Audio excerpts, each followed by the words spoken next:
of Roger Federer, Nikolai Davydenko. That's next up on Labor. Here they are.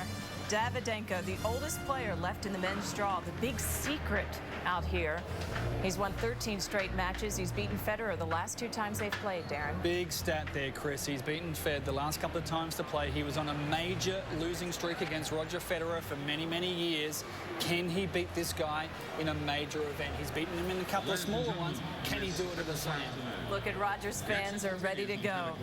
And Davidenko and Federer, actually in 2006 here, they played a tough 4 sets. Yeah, the last 2 sets there were 7-6, 7-6. Roger was fairly lucky to get over the line, and in fact, Davidenko had a chance to beat Roger Federer at the French Open as well. So his game does match up to Roger's fairly well. He can get to the Federer backhand, but will we see the Roger that we've seen for the last 3 rounds? He's been invincible. Roger Federer, Nikolai Davidenko, our live coverage is next.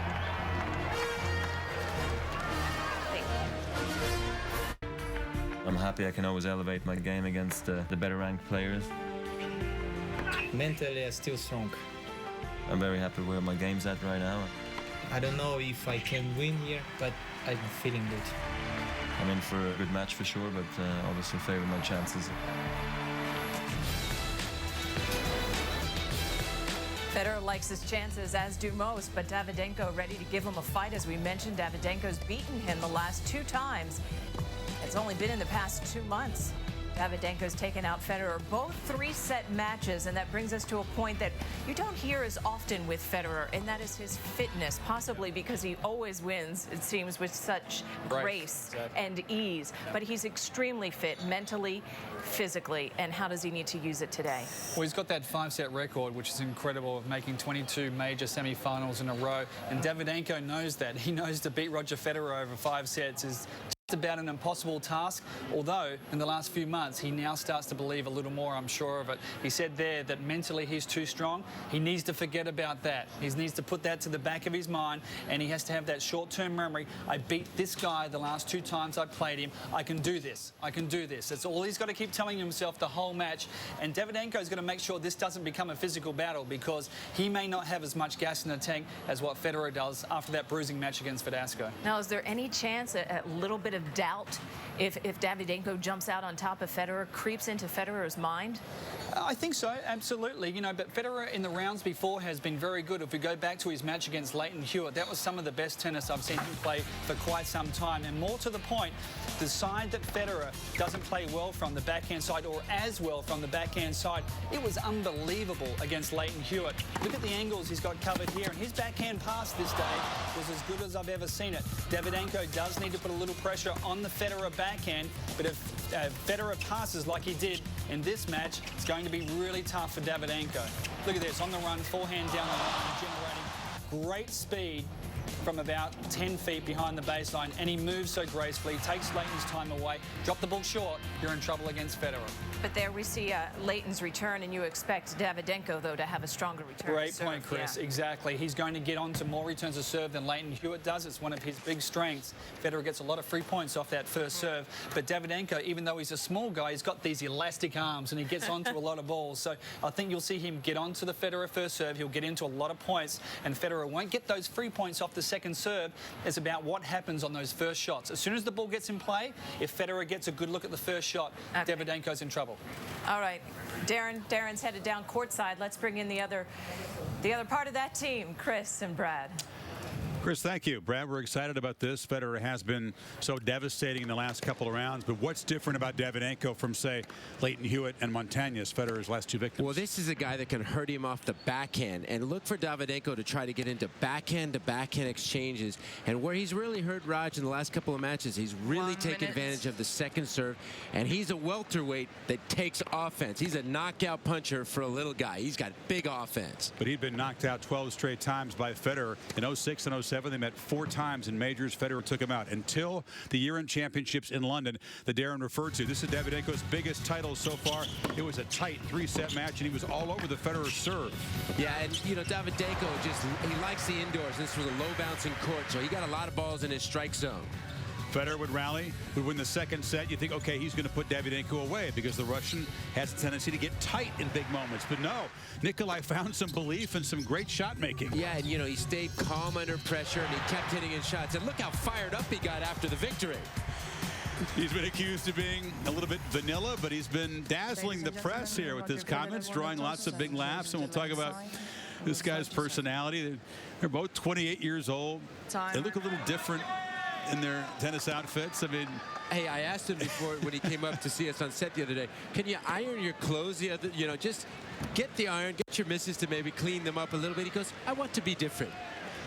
He's definitely different, but he also is a enormously talented player. He's been a very good player for a pretty long time, in the top 6 for 5 years in a row.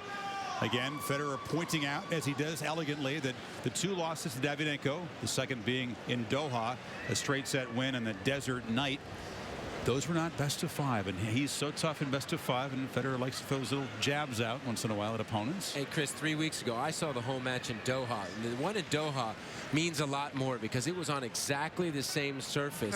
And that scoreline that was like 3 and 4 wasn't that close. That was the best I've seen Davydenko play. And he was absolutely putting Raj on the defense on the first ball. So it may not shatter Federer's confidence much to lose those 2, but it may contribute a lot to Davydenko's belief in this quarterfinal. Federer serves to open it. Play.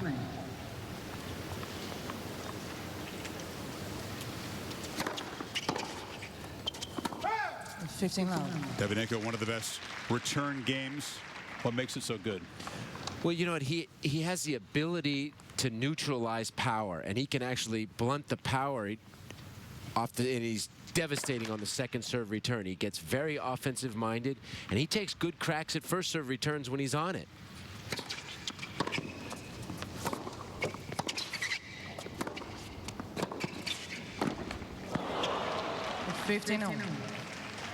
Davydenko turned pro in '99. Actually born in the Ukraine, lived in Germany as a teenager, then moved back to Russia.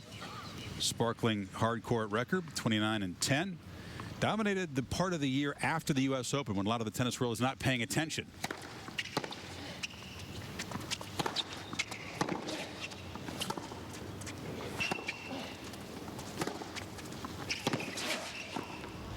Already Federer coming to the net a couple of times, Brad. Is that a pattern we'll see as you check out Davydenko's road to?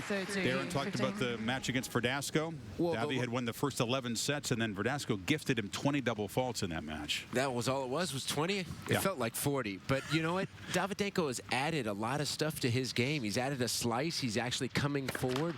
So he's improved a lot at 28 years old. But expect Fed to have a lot of variety in his game today. 14. Uncharacteristic misses in the opening game for Davydenko. He's normally one of the steadiest guys around. But you know what? He makes errors when you play down the middle of the court. That is the one area that's kind of confusing when you watch him. He loves to strike when he's by the doubles alley. So expect Fed to maybe work the middle some.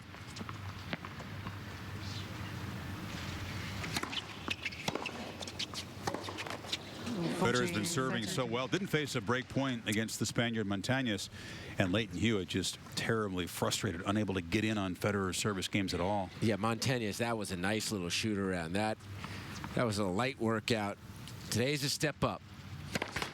But like Hewitt, Federer has a lot of respect for Davydenko. Even though he's dominated him to head, he knows what a tough guy this Russian can be. That is the brilliant return. I'm not sure anybody can take a backhand return for a guy his size, 5'10", $154, and put a beat down on this shot.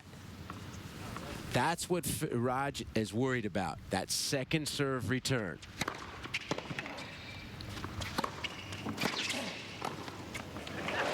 To the net 3 times, and he's won all 3 points in this opening game. Advantage Federer.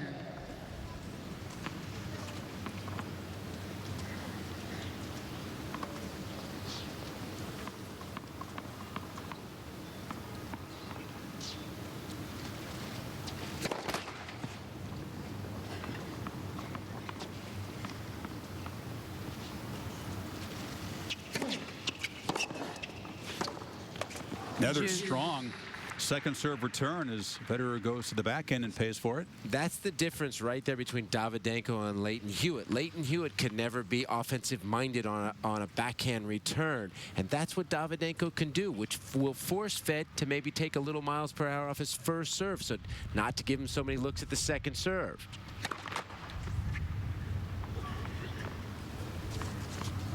Took a lot off that first serve.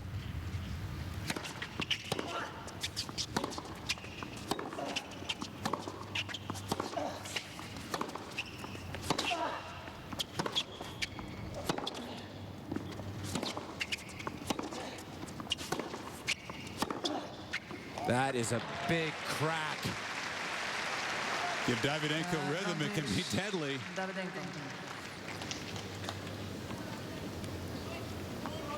That's Agassi-like, where he just stands up on the baseline and gives it a belt. Wouldn't this increase the Russians' belief a little bit more to get a break in the opening game?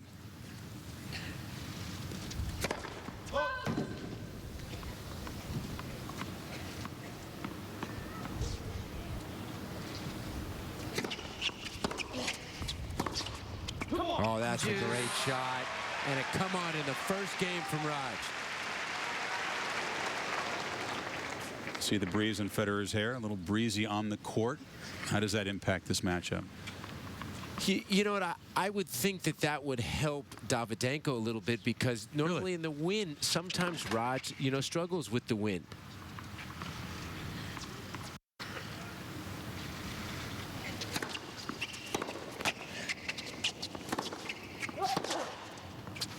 See, there's the backhand to backhand, Chris, that Davydenko feels good about. When he's in that pattern, he should win that point.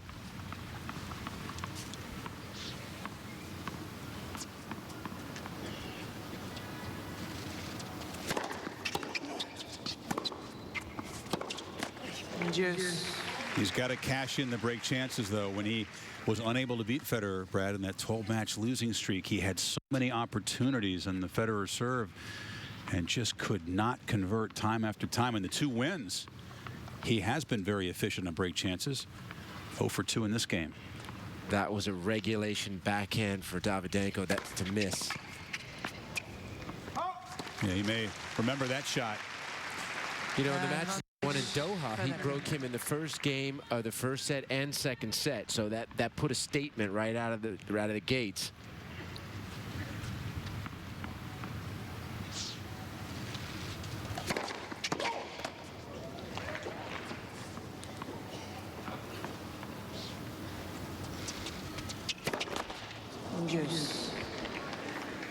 Federer's second serve under pressure, Brad. He's had to serve 9 second serves in this long opening game. He's won just 2 of the points. Sometimes Raj will get on these streaks now where he can serve well under 50%.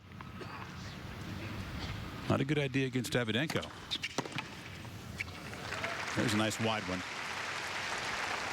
Davydenko, a long look at the line. Decides not to challenge. And you can see the breeze off the guy's shirts. If it's breezy down on this court because a lot of it's covered, then it's kind of breezy.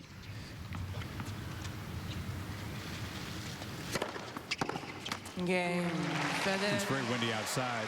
Wind in this court typically will go from the near end of the court, and Federer's back in that last game. So a hard-earned hold for Federer as he comes through despite missing a lot of first serves. The other half of the men's draw, Cilic and Andy Murray will collide in the semifinals, and that'll be on Thursday night. Thursday night, and that's a huge benefit because the winner of that match has 72 hours to get ready for a Sunday night final. And this is the last day match of the tournament for the fellas, because you got a Thursday night semifinal, Friday night semifinal, and a Sunday night final. So it's all night play after this match. Tsonga and Djokovic will be the night match. With the winner of that one take on the winner. Here's the crowd decided to get a mini wave going. Here's Davydenko. He can get in a tremendous serving rhythm. Right away misses. He went 27 for 27 against Federer in the first set in the Doha win. I've never Didn't seen miss it. 15 love. Is he just spinning them in? That's an incredible streak. You know, I watched that match. He was not. I mean, he was hitting them between 112 and 120. You know, he dropped them, but none of them, you know, he hit some kicks, but he wasn't laying them in 88 miles an hour. And that's one shot, Chris, that Davydenko has really improved. A couple of years ago, he could barely break 110.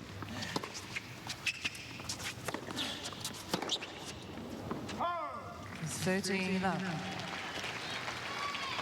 The shanks that sometimes come off Roger's racket generally pop up against opponents that can rattle him. They can get him out of his comfort zone, and Davydenko proving to be one of those guys, at least in recent months. Well, gives him some heat on the ground strokes, which can force this.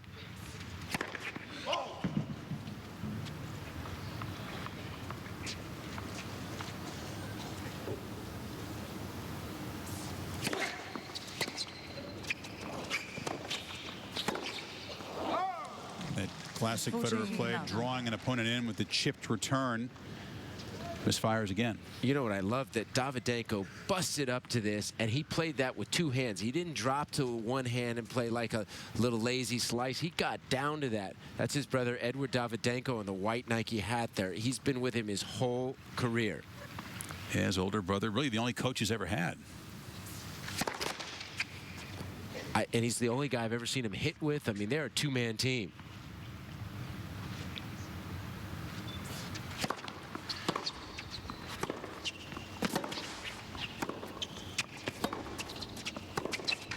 Oh. 14-15.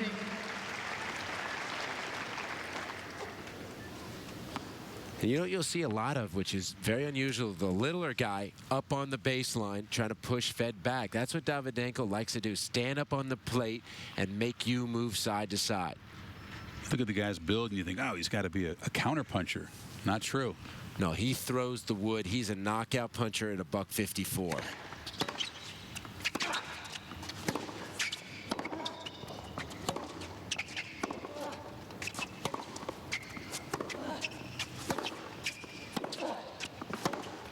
Yeah, Davydenko.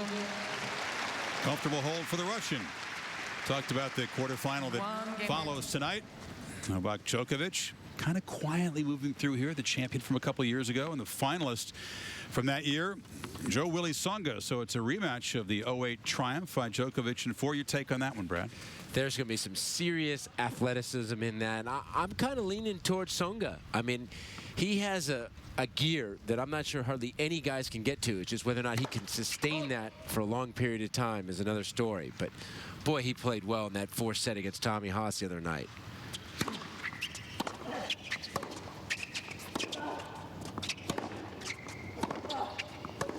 Tsonga had never played a 5-setter until he beat the Spaniard Almagro 9-7 in the 5th in the 4th round. Djokovic has had to use less energy coming in. Had to tell the people, Brad, your pre-tournament bracket, the other side, you had Cilic and Murray in the semis. You had Davydenko and Djokovic on this side. So you're alive. I know. I'm not feeling that confident about today, but Davydenko's showing me a lot more at the start.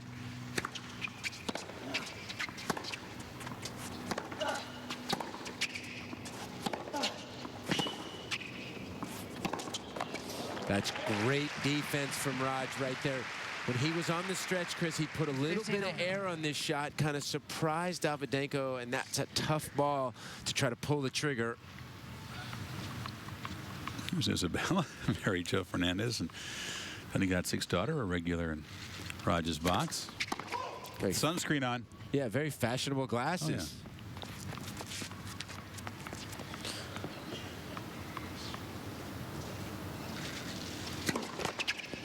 You know, you can see Federer kind of feeling some of the pressure of Davydenko's returns already. A couple of doubles. Yeah, I'm surprised that Fed's exclusively going that second serve to the Davydenko backhand. I think that's the better side on the return. So I wouldn't be surprised to see him go to the body, go to the forehand.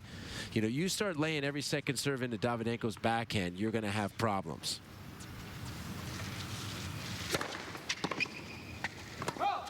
Can't control that first serve to the backhand. But I really feel like, I'm already looking at the clock, we're at 13 minutes, and I feel like if this thing becomes a physical battle, that's the advantage that Fed wants. So I think this first set is very important for Davydenko.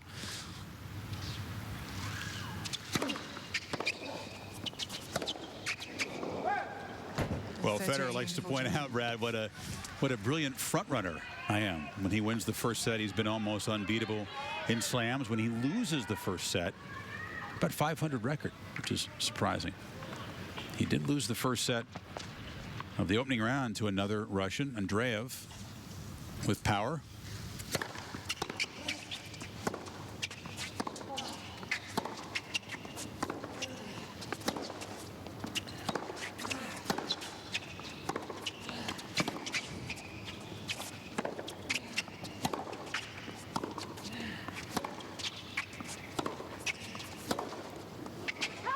There's the break. Davidenko dictating with that backhand, and he draws first blood on Rod Laver Arena.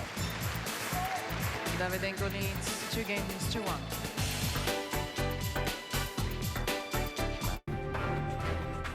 Welcome back to the 2010 Australian Open, presented by Franklin Templeton Investments.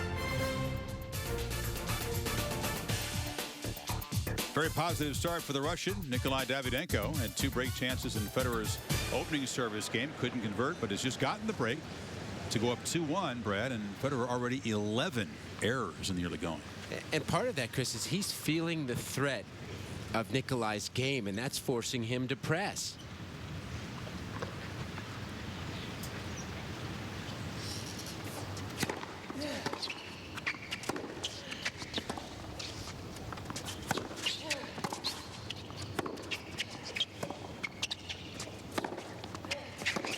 That's beautiful play from Nikolai. See, a year ago, even 6 months ago, Nikolai was only coming in to shake hands. He has now added the approach to his game, and he's actually volleying a lot better. That was a heavy approach to the backhand. He enjoys those kind of stop volleys, doesn't he? That's his favorite sort of volley. These points being played on the Russians' terms right now.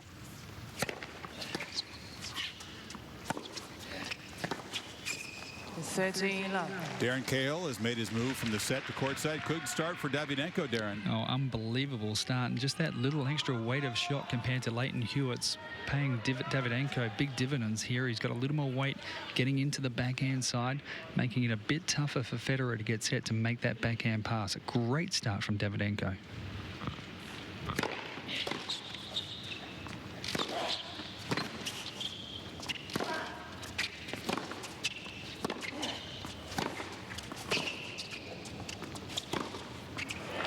Better forehands from Federer. Nice transition game as he goes from defense to offense.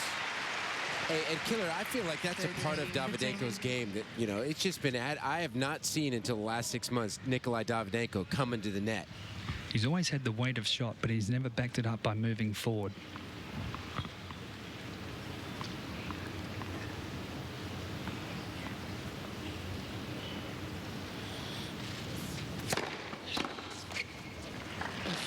The improved serve for a guy 150 pounds who's charitably listed at 5'11". How does he generate such power? That was 128.7. That's good timing. You know, he uses a lively racket in that Prince racket with some polyester strings, but that's just a lot. That's a live arm for a little guy. And Killer, how's the breeze down there? Yeah, blowing down from Federer towards Davydenko. So a little bit in the back of Roger Federer at the moment. It's not too much, but just a little bit to be uncomfortable for Davydenko. No problem with the sun at this time of day.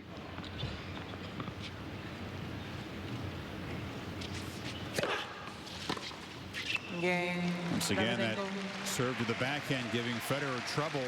That's a page. Davydenko up 3-1. That's a page right out of Nadal's book. Just a little kicker to the backhand. And you make a point straight out of a 104-mile-an-hour serve. You know, things are looking good at this moment for Davydenko. Opponents sometimes call him the machine. He can be very consistent on the baseline.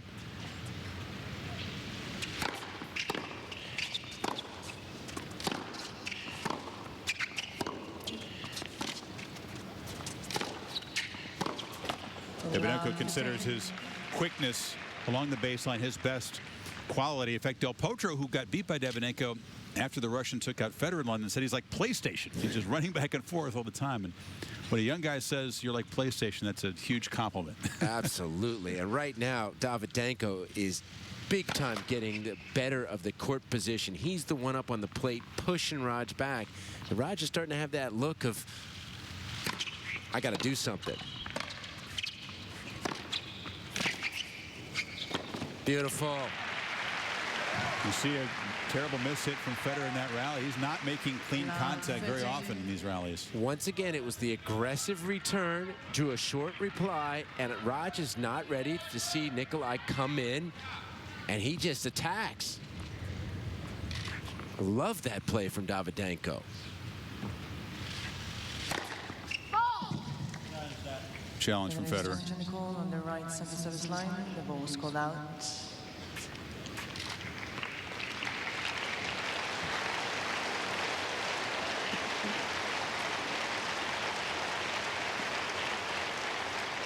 He caught the line. So an ace, the first for Federer. The crowd, I think, is stunned here, trying to get behind the three-time champion. Well, Nikolai is famous for putting the crowd in a sleeper hole.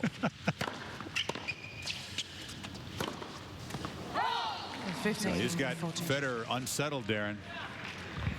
No question about it, Chris.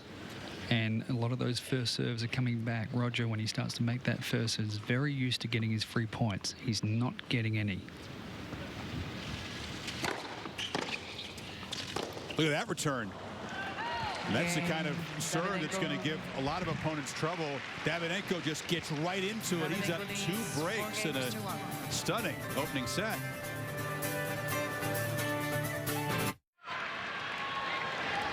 It's been a day of big comebacks on Rod Laver Arena in both women's quarters, and now a murmur going through the 15,000 seated here. They've not seen Roger Federer handled like this down under in quite a while. Davydenko up 2 breaks. Take a seat, please. Thank you. And he has got the world #1 rattled. You don't see that often.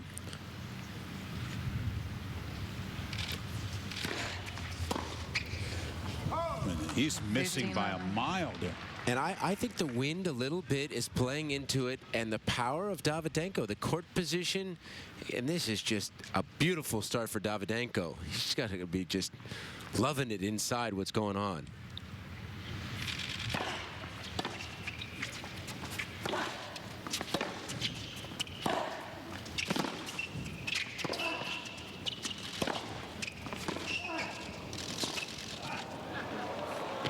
You see the speed around the court of the Russian. Couldn't get to that dropper, but he'll defend all day. Boy, he laid that first serve in at 96 miles an hour. And if you're Fed, you ought to treat that like a second serve and be a little more aggressive.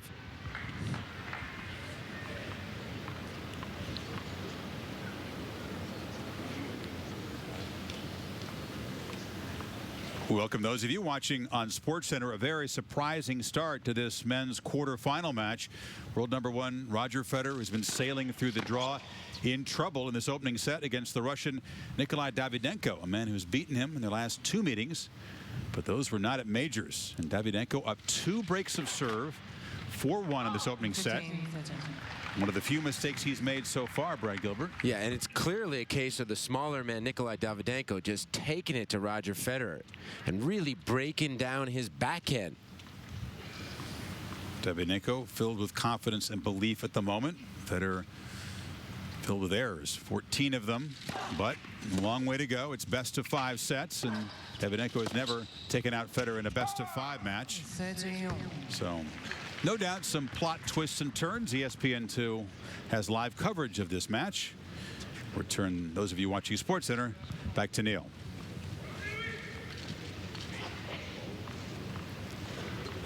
Davydenko shaking off the double fault. Boy, that was a 94-mile-an-hour kicker that Rod just totally mishit.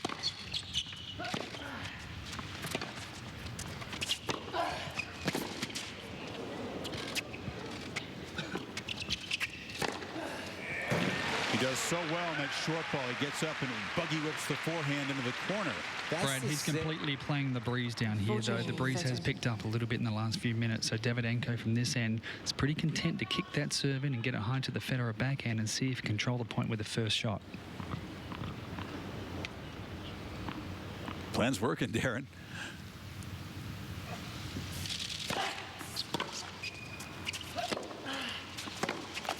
Game. There's that short return. Davidenko gets down, handles the backhand, and another error. Beautiful about that. That's that shot that Federer forces so many players to come in. We see Andy Roddick every time come in on that ball. Davydenko has the discipline to stay low, rip it, stay back, and when he is, he's coming in with some heat.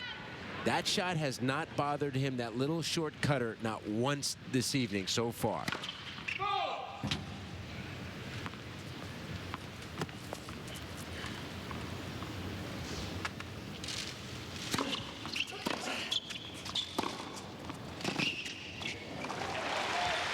Killer, it's odd to say, but does Federer look rattled to you? Oh, absolutely. No, he's even taking practice swings. You rarely ever see him do that. When he lost his last service game, he took a backhand down the line as a practice swing. And walking down here from the desk, I thought to myself, I tell you what, Davydenko had been ready to go because Federer is going to try to send a huge message to him in the early games. He's going to come out here like a spark plug. But it's Davydenko who's the spark plug.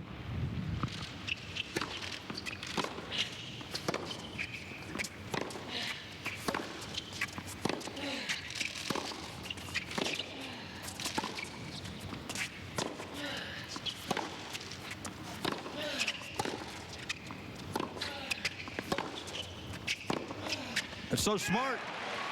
Brad playing with the wind. Watch Davydenko loop a few more shots than we're used to seeing from him. That entire point, Davydenko was on the baseline, inside the baseline, and Raj was about 6 feet behind the baseline. And Davydenko absolutely capitalizing on being inside the court. And those are big shots with margin. I know Mr. Federer said that, you know, Davydenko's a 3-set player. That's all Davydenko might need today is 3 sets the way he's playing. Easy now. It's not been very physical. It's only 28 minutes. And this is all on Davydenko's terms at the moment. A lot of tennis to be played, huh? Yeah, that's for sure.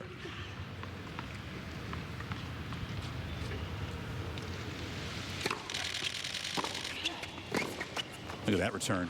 30-all. That kicker gave him no trouble at all. That's that serve that he hits to so many guys that he's usually okay on. But not against this guy at this moment. I'm not sure anybody, maybe other than Andy Murray, could just do this much with a second serve backhand return.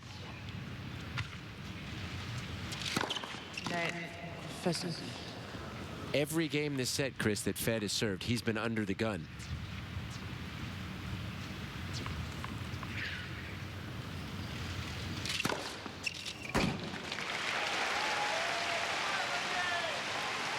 Two aces, but when he's forced to put a second serve in play, he's winning 25% of the points. 4 out of 16 and only 50% first serves. That's just not getting it done.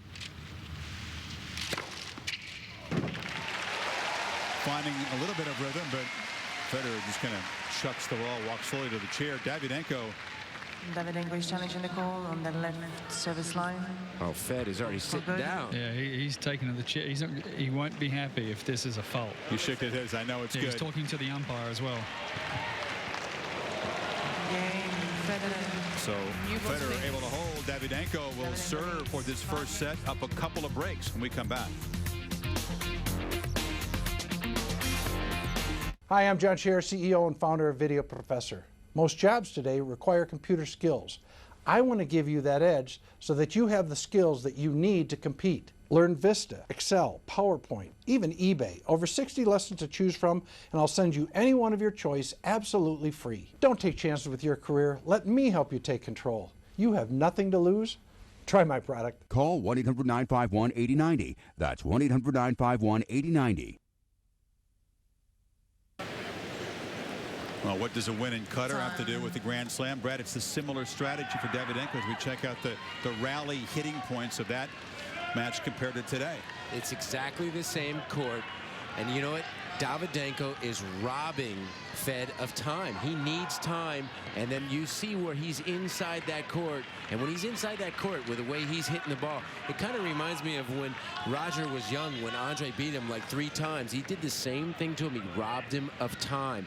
And with Fed's swings, he needs a little bit of time to make progress.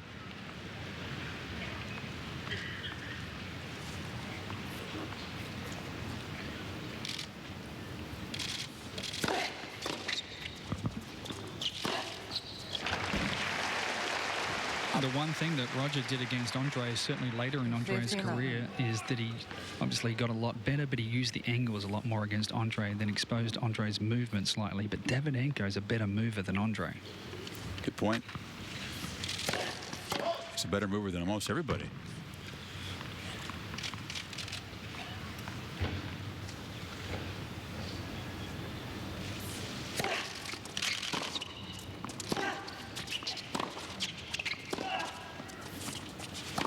Federer backed way up to take that second serve return just to get a better cut at it.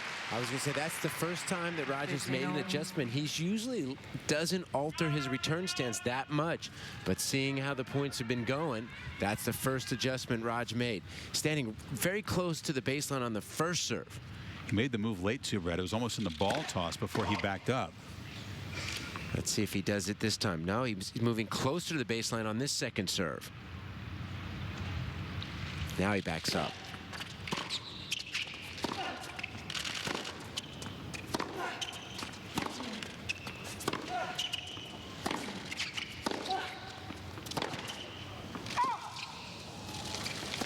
It's Davydenko trying to hold for the set into the slight breeze that Darren's talked about.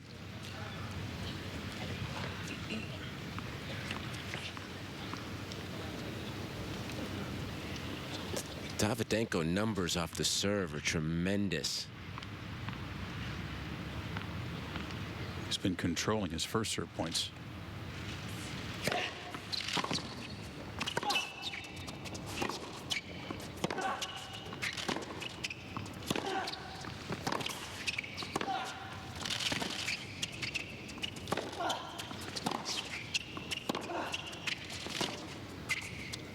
It's Federer on the string.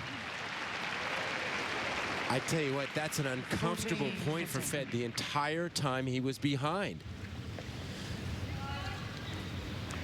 This Russian just building on the belief of his 2 wins over Federer, one late last year, one early in 2010. Point away from grabbing this opening set. What a start. A Federer that we have not seen down under.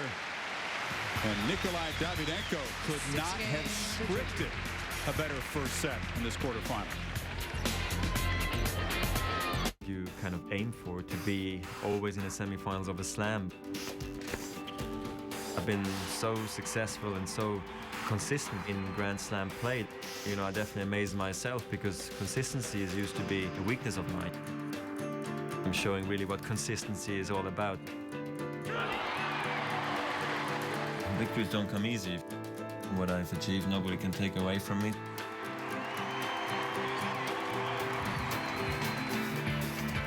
That's what's on the line here this afternoon in the quarterfinals. One of the least appreciated streaks in sports. When you consider that Federer's 22 straight semis or better in majors.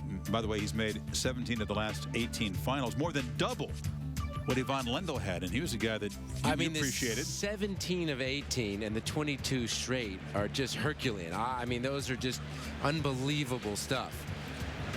Federer's chair is empty. He's headed to the locker room. And Darren, you know Roger very well. What do you suppose is going on in his brain as he takes a little bathroom break here? Adjustment. I think he's thinking adjustment. Just take a little time out here. You know, this is probably a good play to make Davydenko wait 4 or 5 minutes before he comes out here. But he needs an adjustment in his game, that's for sure. And got to start playing the breeze breeze a little bit better. With the breeze, a couple of times we saw some rally forehands were just way too flat. And you groove this guy and you give him more the pace and power. Davydenko is going to send it back with interest. With the breeze, maybe throw it up, give it some more air and more topspin and get the bounce off the court and see if you can get it high on that Davydenko backhand. Extend the points a little bit, because in the end, it's the 5-set factor that might play into this match. Keep this guy out there, keep him working, and see if you can break the machine. But at the moment, the machine has been faultless. Hey, Killer, I mean, first of all, I've never seen Fed leave the court after one set. And do you think also, too, that little short shot that he does so well against guys, that he makes progress? He's made zero progress with that shot today. Zero. He's not even staying neutral in those points. He's actually getting behind in those points when he plays that shot. Davydenko's got incredible discipline on getting his knees down low and playing that backhand, and then he's either prepared to come in if Federer sits it up a little bit, or he backs up and uses his legs to run down the next ball. Yeah, you know what else? He hasn't got him to go to one hand one time on that little short ball, you know, because he's had the great discipline every time on that ball to play it on two hands or hit the approach off the forehand, which he's done a couple of times. I think Federer also has to take a little more risk on the return of serve. You know, Davydenko is getting away with just kicking that serve in, so Fed's got to start using his feet and flattening out the return of serve, especially against the breeze, and take some risk. We saw him back up with the breeze to return serve. I think that's a good play to give the ball a little more air, but big adjustments to be made now. If he keeps playing this way, Davydenko looks unbeatable. 170-5 in majors when he wins the first set. Just a 500 record when he loses first.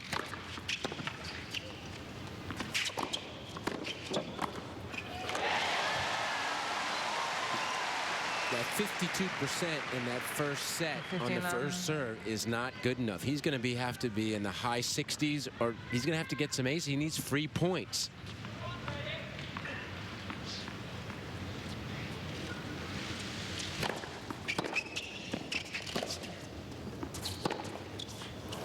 Wow, what an angle. Davydenko tomahawking that high backhand across court. 15-0. Are you kidding me? That was an insane shot off a high, kind of a mishit ball.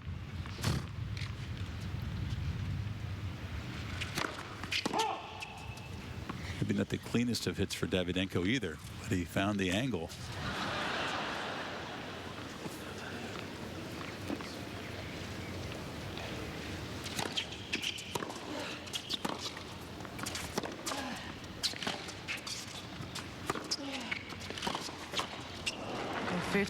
Davydenko was asked, you know, how have you improved as you've gotten older? And poise, holding his nerve is certainly one area, and learning to concentrate better for longer and to play this style of tennis over a best of 5 and not best of 3s.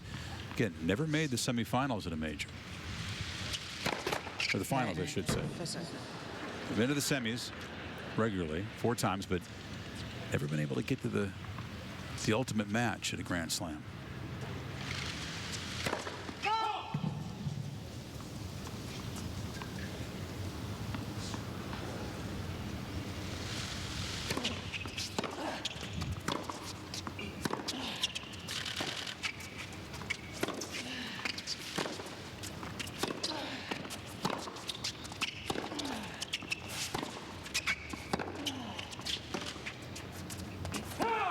Chris, right now, backhand to backhand, Davydenko is breaking him down, and unbelievably forehand to forehand, Davydenko is breaking him down.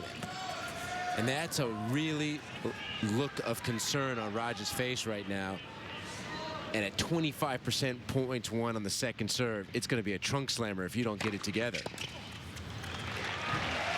That's comforting that Federer has been able to get some cheap points on his first serve, not as many as he's used to, perhaps. Before the last 6 months also, Chris, I think there was only 2 players that when Federer hits that inside-out loopy shot to a right-hander's backhand that could get to his backhand on the very next shot. That was Nadal and Murray. Add another guy, Davydenko, to that list. Right, and Rafa's doing it with the forehand.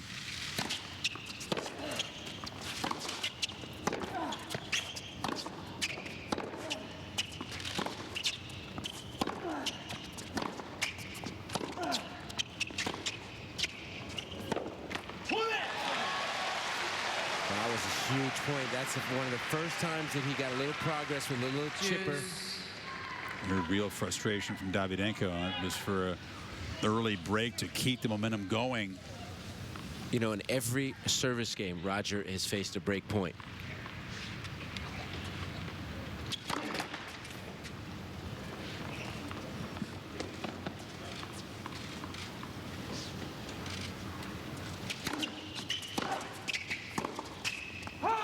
Advantage, Davydenko. And Killer, I don't know about you, but to me, every second serve is going to the Davydenko backhand, and he seems locked and loaded on the second serve return. Absolutely, right into the slot at the moment. That ball is flying off Federer's backhand as well. He may even need to go to a tighter restring. That thing is popping off his racket.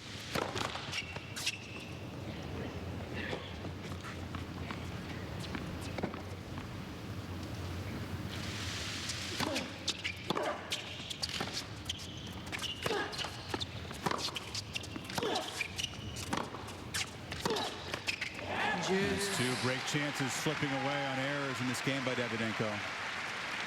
Problem Federer is having at the moment is because Davydenko is hitting the ball so hard and flat against the breeze. It's hard for Federer to control the topspin backhand. The ball's on him.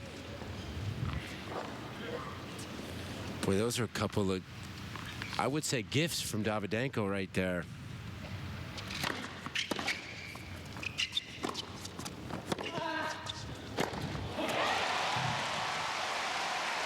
Should be a big hole for Fed. Advantage, Federer. He's struggling like this. You don't want to give Federer any gifts.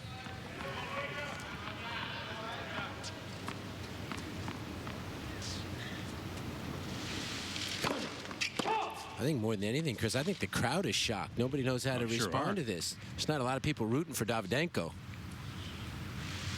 It's unusual. Game, Federer. Federer struggles, but a crucial hole to start this second set. BG, what do you got for me here? All right, have a look at the second serve and look where the court position where Davydenko's taking this. He's right up on the baseline, and he catches it immediately before it gets up a little too high, and he puts him, Raj, under pressure and takes over the point. I mean, he's getting that ball right on the baseline. He knew it was coming, and he attacked. And he also has the ability to attack off that backhand, Chris, both ways, cross court and down the line. And this is a guy that's 5'10", 154 pounds. I told you he's a knockout puncher for a little guy. Amazing timing. Big game right now for Nikolai after having those opportunities.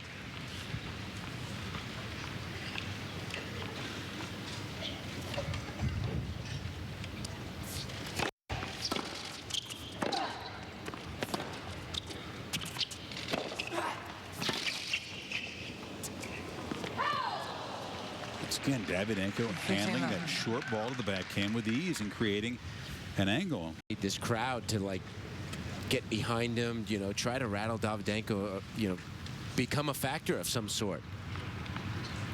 Can he create his first break chance of the match?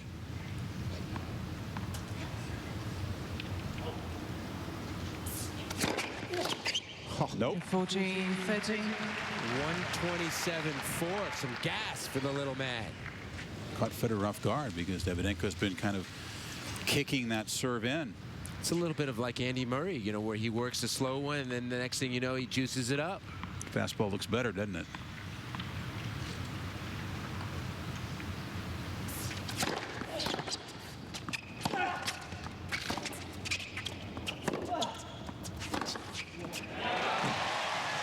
That's a better return.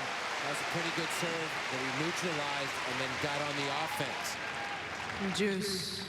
Used the slice, which was a little deeper in the court, and then got a good ball to crack. And that was better footwork in getting around that backhand.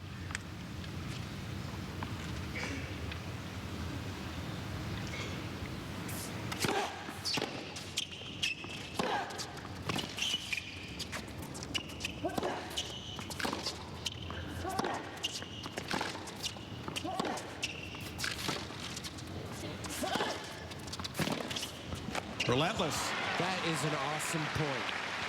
There wasn't 1 inch where Raj had a chance to strike. And once again, it was Davydenko up on the plate, and each ball making more progress. He seems to hit to a space that has a lot of margin of error, but plenty of power to back it up.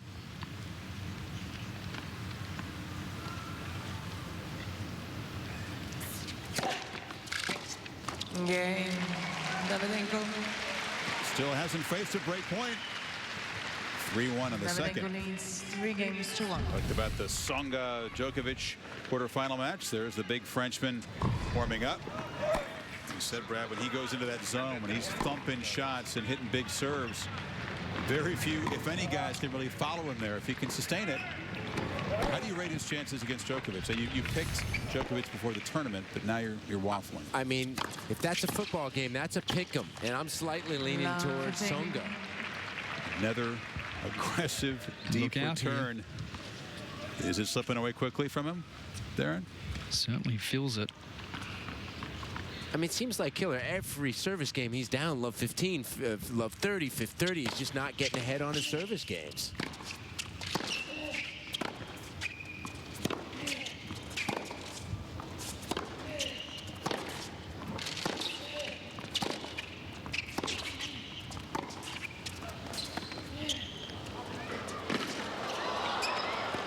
Come on. He's toying with Federer. It seems to me like, Chris, that so many of these points are like a play of the last point. The machine. Yeah, Fed is having a world of trouble getting Nikolai out of his comfort zone. And for a little guy, he has such a good wingspan to return serve. Unless Federer serves an ace, the ball's coming back.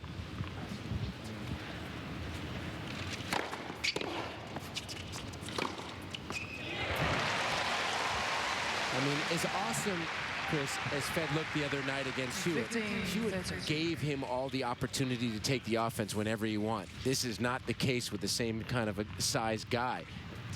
I told you, this guy is a knockout artist where Leighton is definitely just a counter puncher.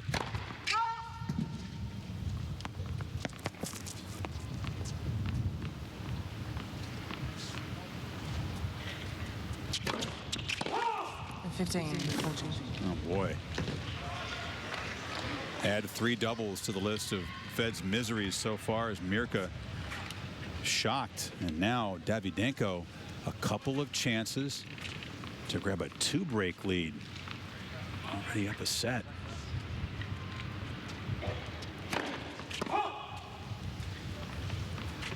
Tried to go body because he just can't get it by him in the corners.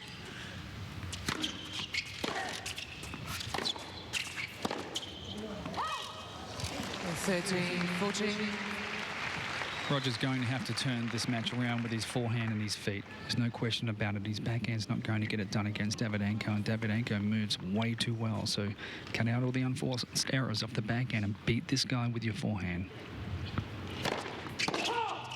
Late call. Oh, that return was absolutely peppered.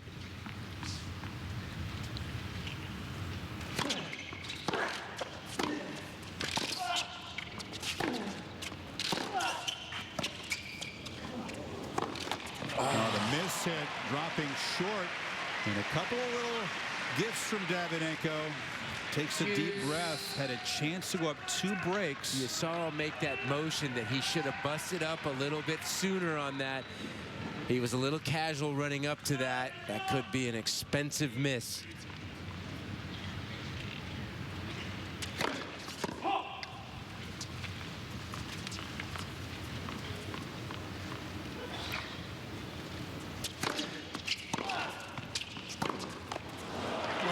That return, Chris, is on him so fast.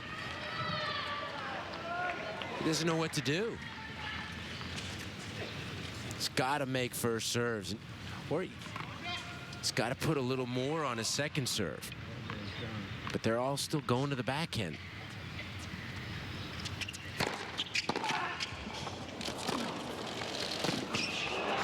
Great wide return by Davydenko.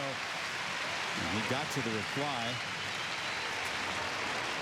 Federer able to save another break chance. And that is the 11th break point for Davydenko already, but he's 1 for 7 in this second set.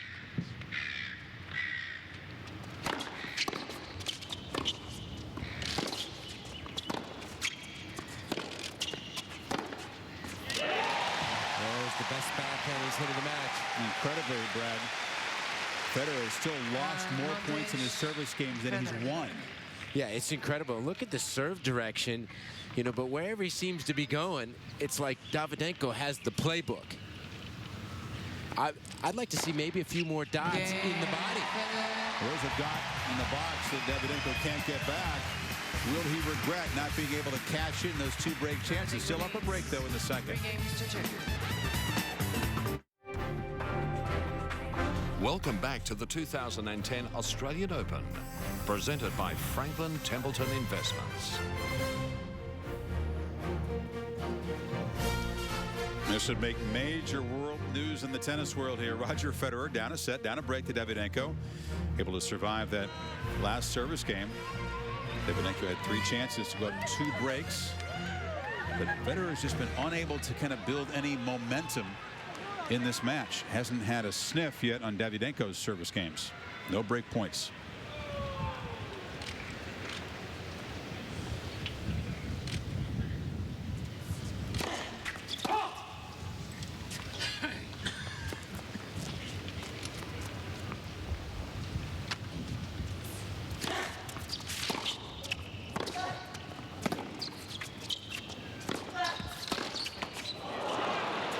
Chris, remember we said that Davydenko has played 4 semifinals and majors in his career. 3 of his losses were to Fed, all in straight sets, and the other one was to Nadal.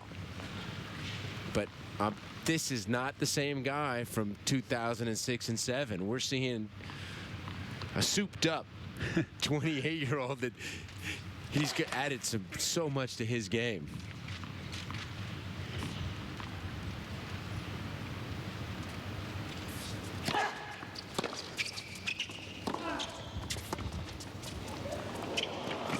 That was a well-done drop shot to catch a speedy guy like Davydenko off guard. I think that was a little bit gratuitous. Killer, did Fed mean to hit that shot? Yeah, absolutely. He meant to play that. Now, also interesting, he took it to the forehand side as well, which I think is a pretty good play because Davydenko is just handling that one on the backhand so well. The wind has picked up a little. Davydenko's back. Yes.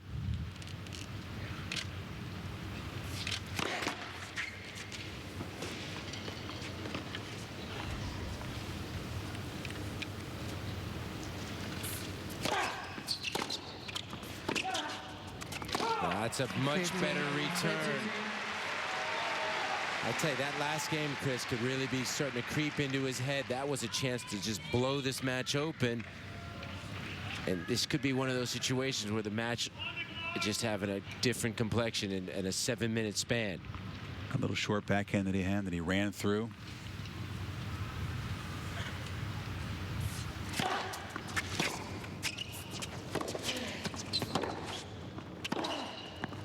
Yeah, that play's just not working. That little chip return to the Davydenko backhand that confuses so many guys, Brad, is just getting Federer in trouble again and again. And then Raj tries to take this backhand up the line from a behind the court position. And if you don't come with something, Davydenko buries him with a forehand cross.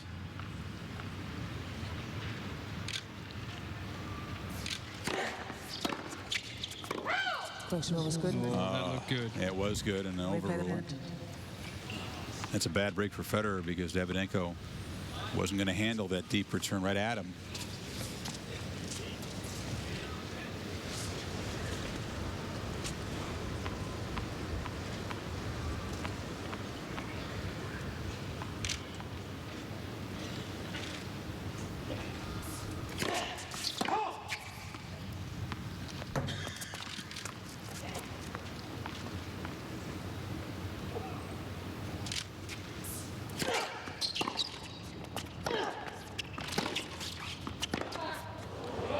This is the first sign of danger for the Russian. And a good play, pace down the middle of the court. 13-14. Also a little bit flatter hitting and much better depth depth on the shot, pushing Davydenko back. First break chance for Federer. Level this second set. Mirka can't look.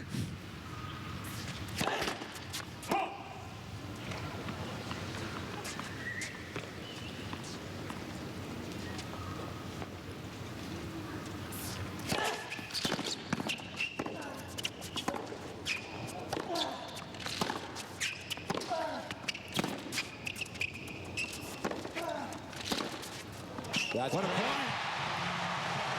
That was a bold point from Davidenko, a big second serve and some good hitting, but Federer has the answers and he has the break, his first. Has the biggest second serve. Davidenko hit to the match, to the forehand, but great work from Fed, and he's back in it. I don't know if you saw it, but just as Davydenko went to throw that ball toss up for the second serve, Federer made a move like he was going to run around a backhand and hit the forehand, and I reckon he drew that big second serve down the middle. He came back and he was waiting there for the return. A nice fist pump, and he knows he's back in this match.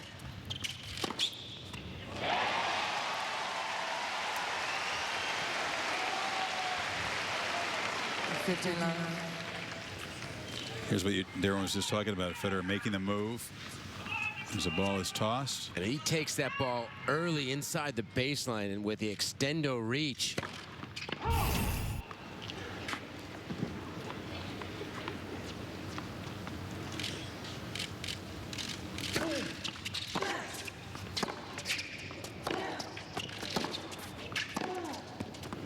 When you have a great champion like Federer down and rattled, and he gives you an opportunity to go up a set and 2 breaks, and you can't take it.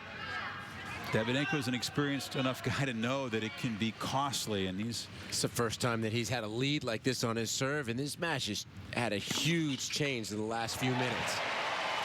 Because I told you, sometimes all it takes is that 7-minute span can do so much damage. And Davydenko, I still think, is reeling from that backhand that he missed to go that double break. I agree with you.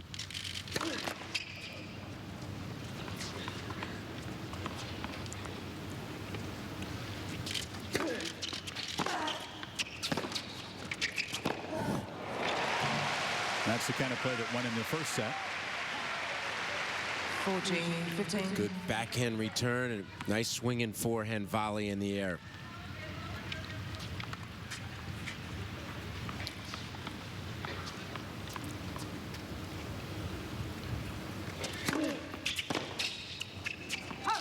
Game.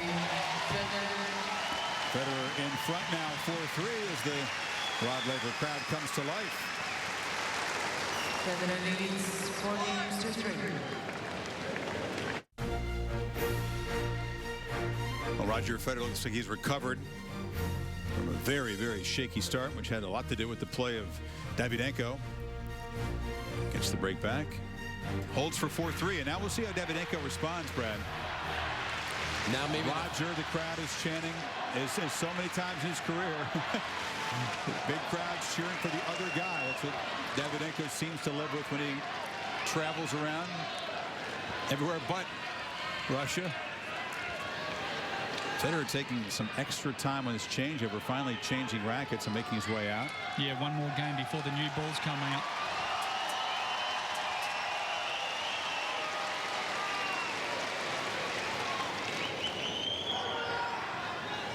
Thank you.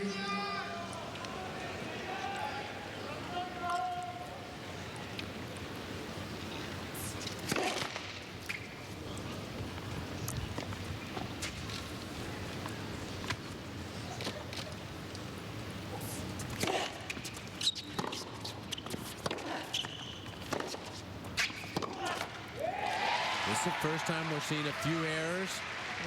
15.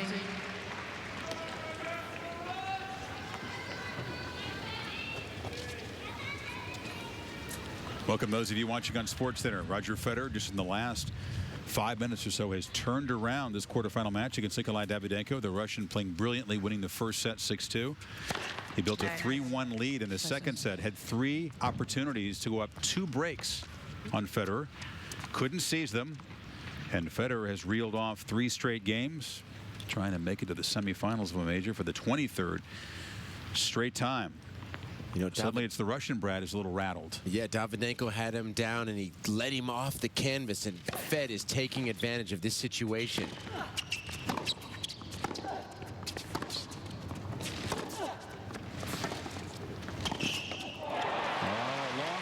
This match. Suddenly it's Davidenko has had trouble holding his nerve in big moments, looking a little shaky. So lots of plot twists to come in this quarterfinal over on ESPN2. Meantime, or Stan, I should say, back to you.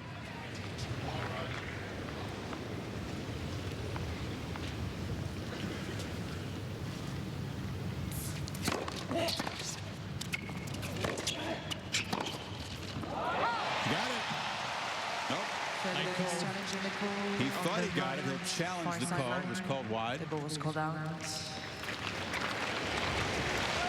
This is a 5 and dime.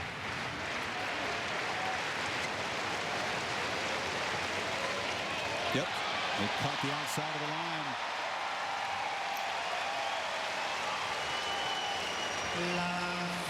3 break chances. And out of nowhere, Davydenko has this kind of look of resignation. I mean, it just happened so quickly.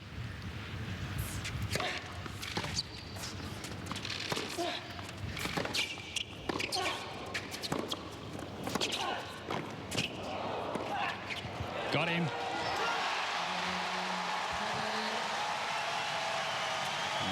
Quick turnaround continues.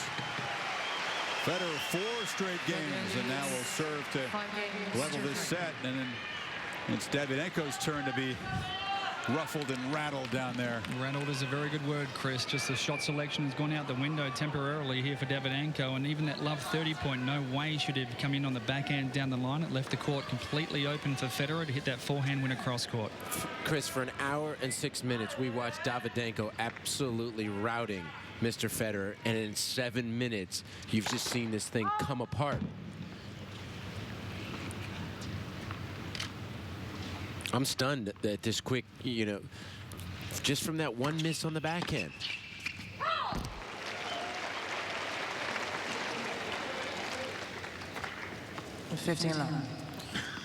And a little bit of this the other day, Chris, we saw that when Davydenko got up 2 sets to none, he kind of had the wheels come off against Verdasco. Yep. He got it back in the 5th, but he's not playing Verdasco today.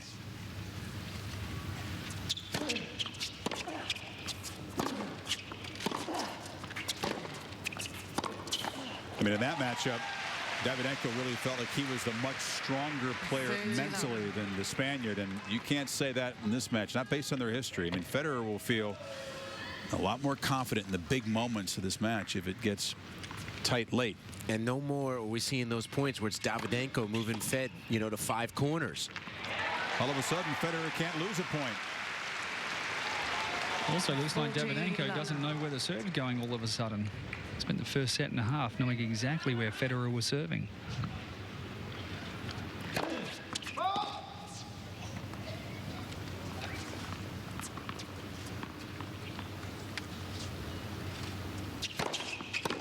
It's kind of a tank return, a love hold, and this match is even. What will happen next?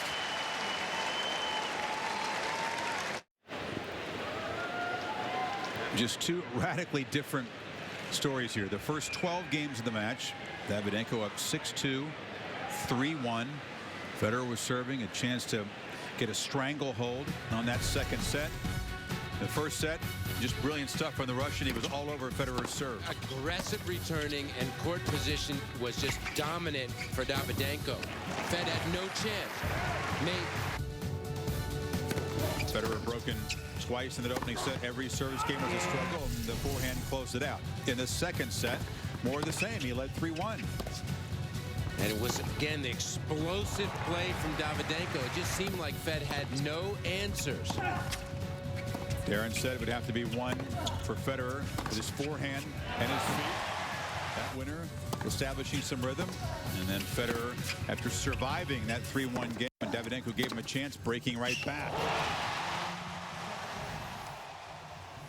Now Davydenko will have to collect himself to start this third set. All of a sudden, it's flowing for Federer. It seems like a lot of the stick, Darren, off of Davydenko's shots have come out. I mean, but also Federer is getting much better depth on his ball now. He was dropping those first shots inside the service line, and Davydenko was controlling the points, but Federer is getting much better depth. I'm not sure I've ever seen a faster turnaround come from that one shot where this match could have been totally different. And full credit to Fed for taking full advantage.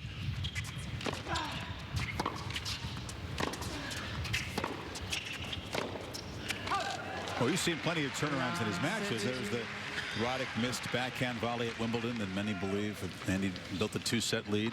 But I'm shocked. That was going to be over. I'm shocked now, Davydenko. Those misses for him are defensive misses. He's no longer taking those big cuts. And that is a look. Edwards taking off the hat. He's disheveled. Edward Davydenko, Nikolai's coach.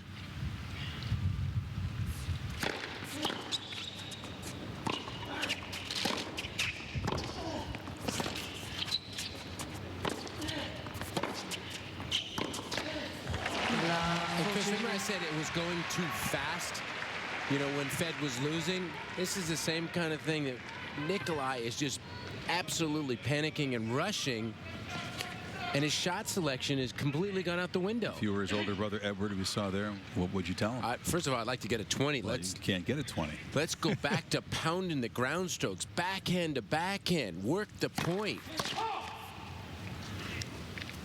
Body language, too, has gone south.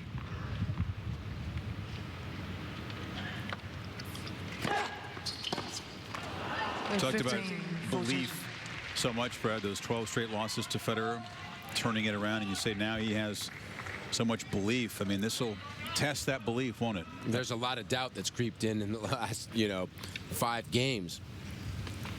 Still 2 break points.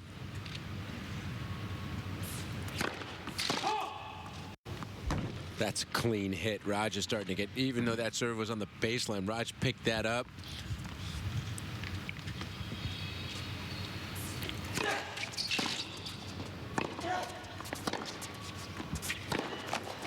All of a sudden, Davydenko can't put the ball over the net.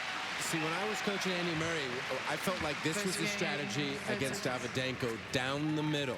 You obviously have to have the speed to back it up. But Raj is making progress going down the middle, and those are a lot of errors that Davydenko's giving him. And they're errors for him that he's not being aggressive anymore. He's second-guessing himself, isn't he, Brad? And a lot of those errors also, that little bit of extra footwork that he was using in the first set to step up on the ball and really explode into the shot. It's not there at the moment. He's waiting that extra fraction of a second for the ball to come to him.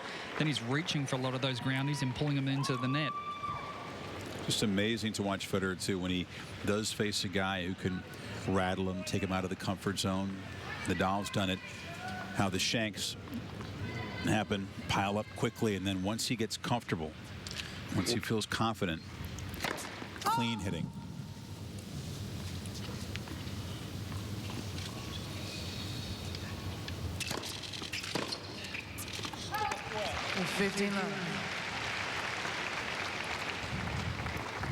Hey, Killer, how do you think Davydenko is when he gets rattled? Do you think his game, he has the ability to pick himself back up? You're the wind picking up. Yeah, my normal answer to that would be no. I rarely ever see him get his game back after it falls apart, but he did get it back slightly against Verdasco. But Fernando was giving him openings, wasn't he, Darren, in that match? Exactly. That's why I say slightly.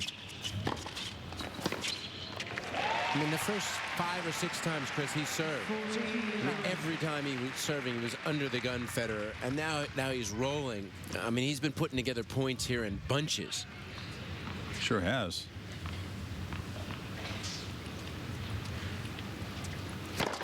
Remember that break at Love early in the second set? He lost the game in a minute 5? Astonishing.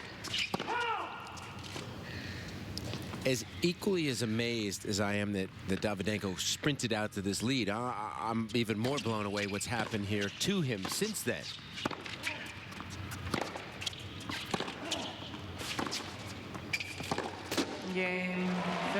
Now he's being pushed behind the baseline, tries to pull the trigger in the backhand, and Federer sprinting to a 2-love lead. I can't remember that, not since the 3-1 game has he put together 1 point where he's gotten Raj on the stretch and gone working the point. 7 straight games now for Federer since the opportunity to take a 2-break lead. Can't overstate enough the importance of that miss for Davydenko, because obviously he hasn't shaken it off. And maybe Fed sensed something in Davydenko that there was some doubt. And Fed doesn't need a lot to capitalize on. No. He's normally a pretty confident guy. You don't want to give him any more reasons to be confident.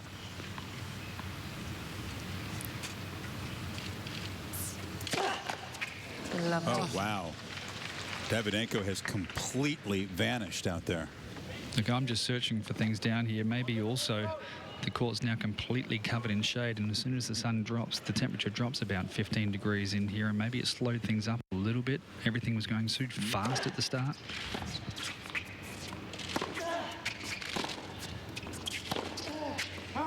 He's spinning the serve in. Yeah. There's no stick on his shots. And Raj has given him a steady diet of a little more air and down the middle of the court, and that just caused a complete panic in Davydenko. And he's rushing. He's rushing and just making mistakes. Rushing. Yeah. 80-mile-per-hour first serve. Yeah. And he's coming unglued.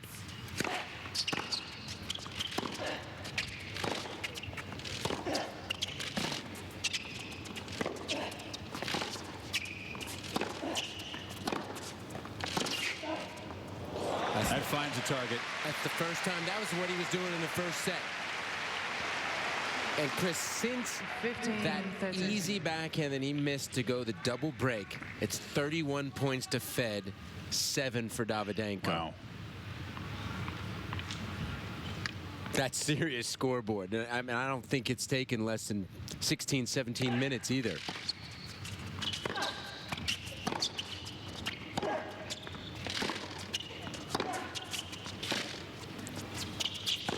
Down the middle again.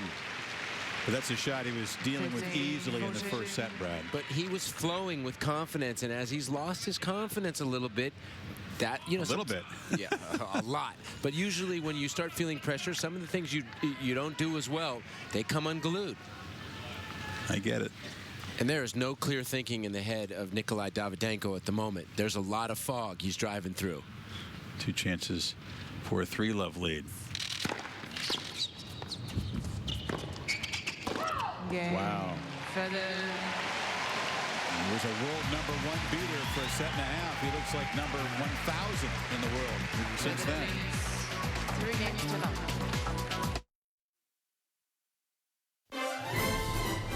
The 2010 Australian Open is presented by Franklin Templeton Investments. Gain from our perspective.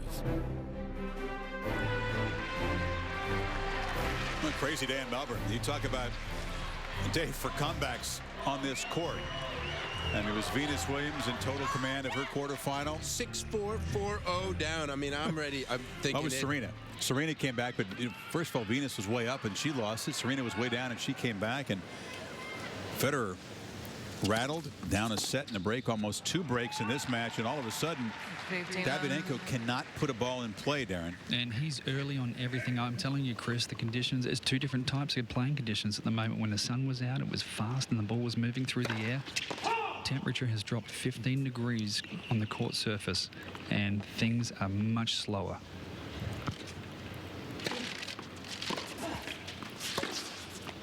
Looks like Fed has all the time in the world at the moment. And there's nothing on that backhand. Yeah, and Nikolai is obviously, a smart guy, but he likes the faster pace. His ball was exploding, and Raj normally likes it a little bit slower, and then that gives him the time. And, God, it just seems like he's just standing there.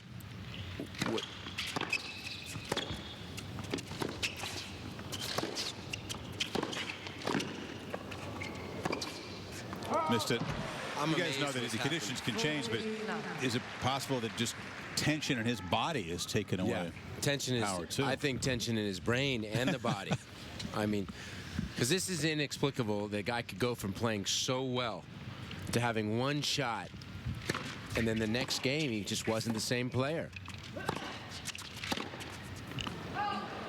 14-15. And this guy has been top 6 in the world the last 5 years. Super consistent. And obviously the conditions have slowed down, and it's like Nikolai's in quicksand. Can't get out.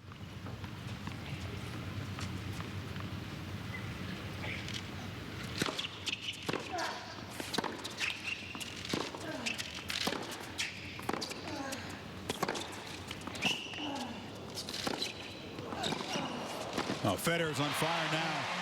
That approach on the baseline. Swats away. The easy volley for love. Well, this set's clearly gone for the Russian, Brad. I mean, if you could give him a pep talk after 2 sets to 1, a 20-second timeout, what would it be to try to get him back on track? Let's get back to the baseline and get back to backhand, forehand to forehand, and getting into that 5 to 6 ball rally where you're taking control of the point. I can't remember a 6-ball rally or any type of rally since that one point where he's had the lead. The problem with any game plan, I guess, would be you just don't know if this guy is seized up. If he's so panicked and rocked by how quickly this thing has slipped away, if any game plan would work. And the time frame that it's happened. That's what I mean.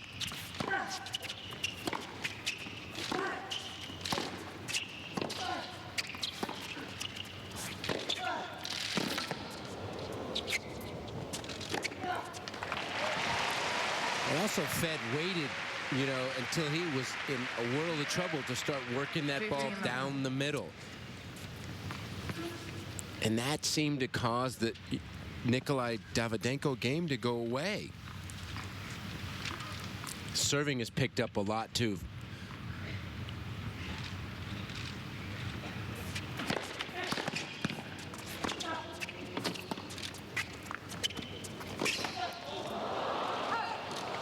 The guy that some opponents call the machine malfunctioning now. This is a big game for Nikolai. Even though this third set is probably dead, he needs to get on the board here. How many games in a row? Is that 9 games Federer has won in a row? Yeah. It's a little bit like the Roddick-Cilic match when Roddick had 5-love in the 4th set. Cilic had to get his teeth into that set to have some momentum going into the final set. It's the same here for Davydenko. Yeah, he got the last couple of games of that set, didn't he, Darren? And I agree. I mean, if the belief is leaked away completely. The machine has a couple of broken parts at the moment.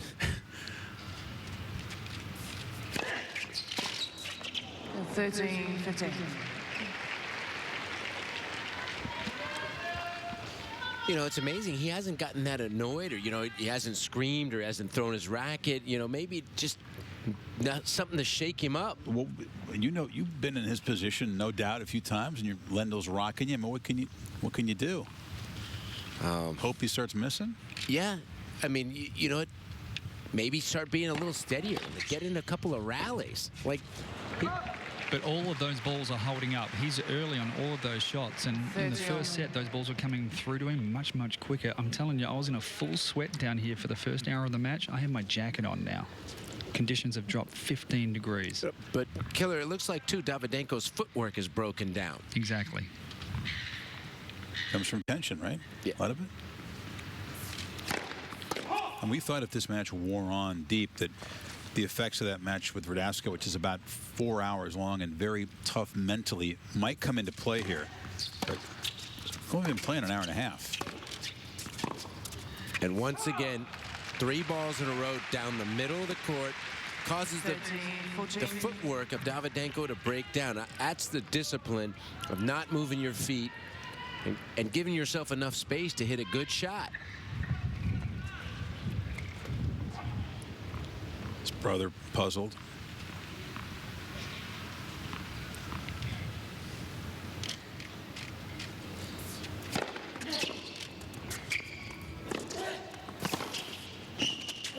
Oh, beautiful backhand volley. God, you can hear his feet squeegeeing from up here. Slid on the hard court. Nice little stop volley.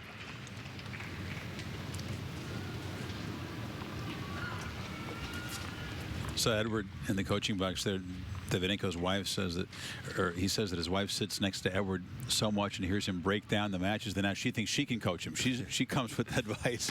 Is she the assistant coach? Yeah, she thinks she is.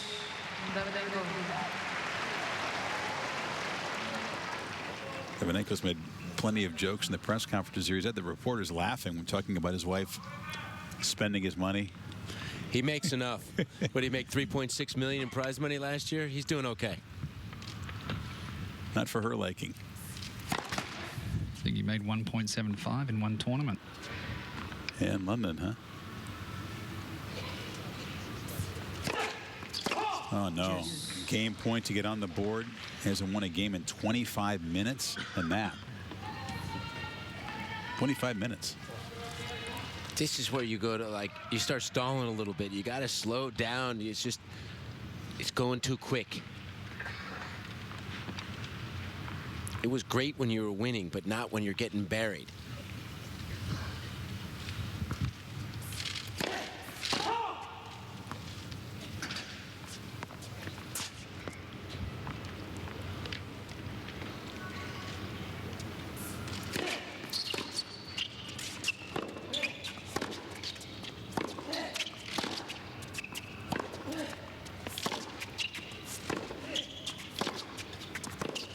Beautiful shot.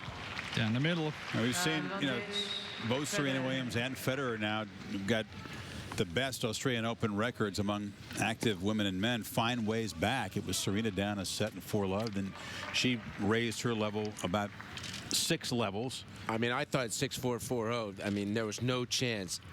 And she took it to her opponent. Her opponent didn't lose. She won it. And now it's Federer's turn to turn things around dramatically. Break chance for a 5-love lead, and there it is. And the streak just continues. 10 straight games.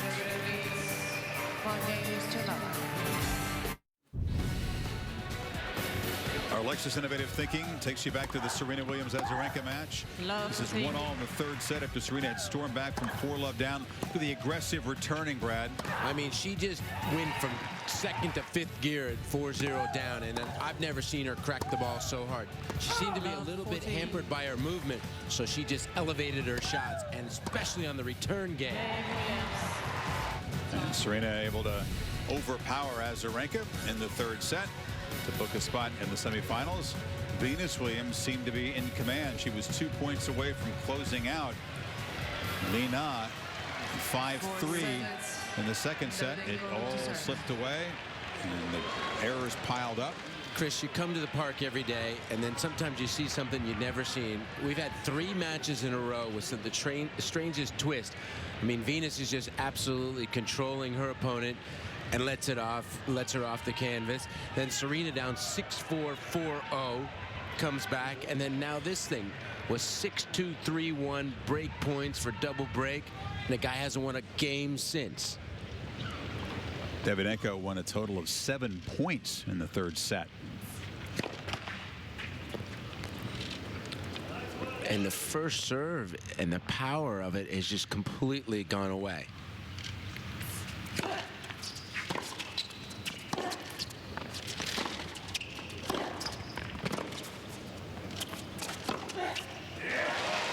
Now the crowd's behind Davydenko. They'd like to see some drama in this fourth set after the debacle since that 3-1 game in the second.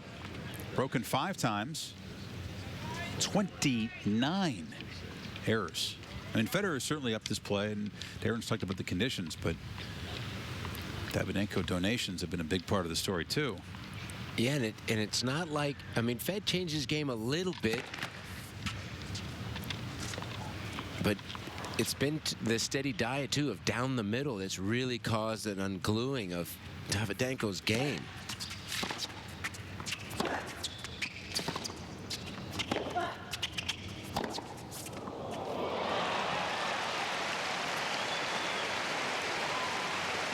And Killer, I really think the belief has affected the movement of Davydenko, because he doesn't seem like that he just has the heart to just be able to run everything back down.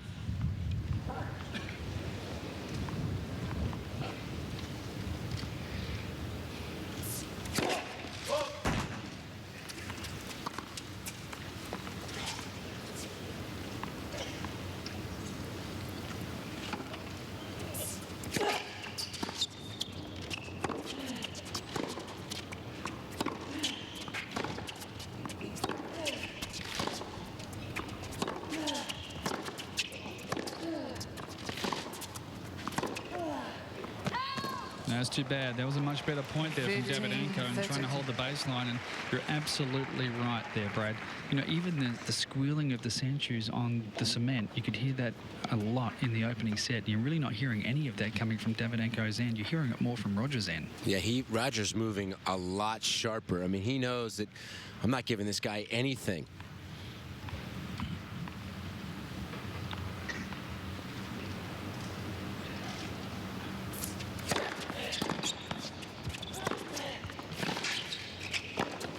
Oh, no. 15-14. It's all unraveling in the opening game of this fourth set when Davydenko would at least have a chance to hold serve and make a statement that I'm not going to completely give it to you. I mean, that was a duck overhead that he framed it. You're sitting here with your mouth open.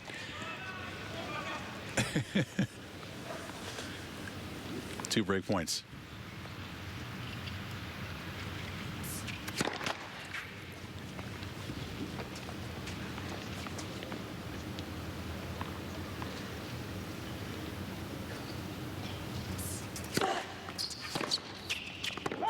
There's a gift from Federer. Point away from closing out a 12th straight game in this match. Still has a break chance. Another thing we're not seeing Fed. Remember at the start of this match, based on the power that Davydenko was giving him, we saw Fed shanking a lot of balls, mishitting. That's not the case anymore. Fed's not mishitting any balls. It's Davydenko that's mishitting balls.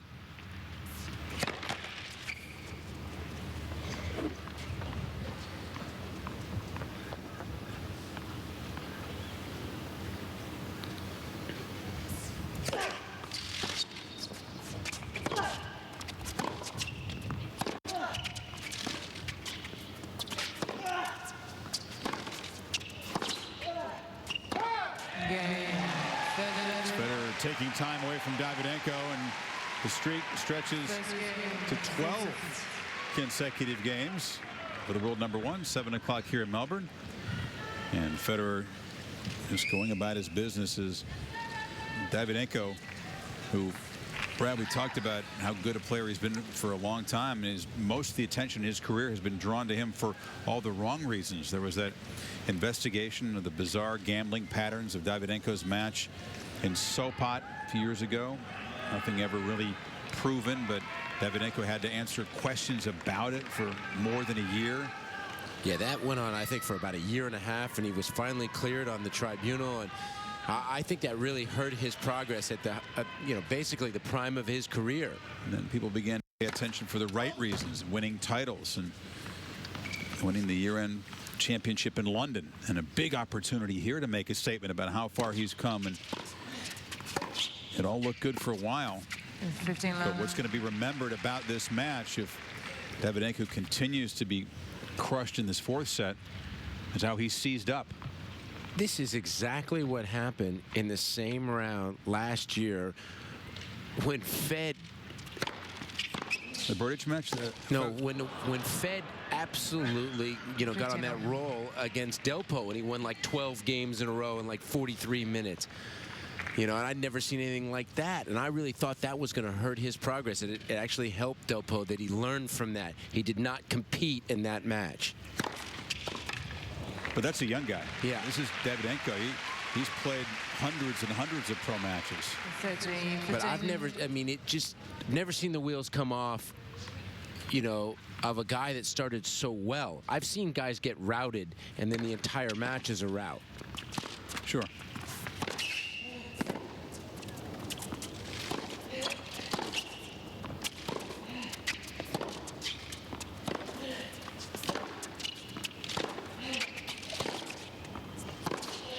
There's a good point. That was the kind of point we were seeing from Davydenko in the first set and a half. In bunches. Yeah. But they were that 5 to 6 ball rally, Chris, where Davydenko was on the baseline.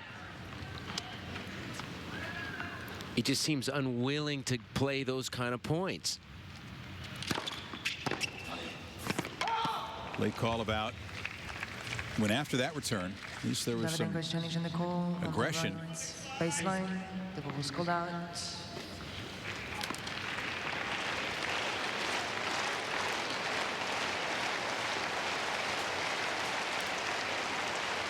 And it was.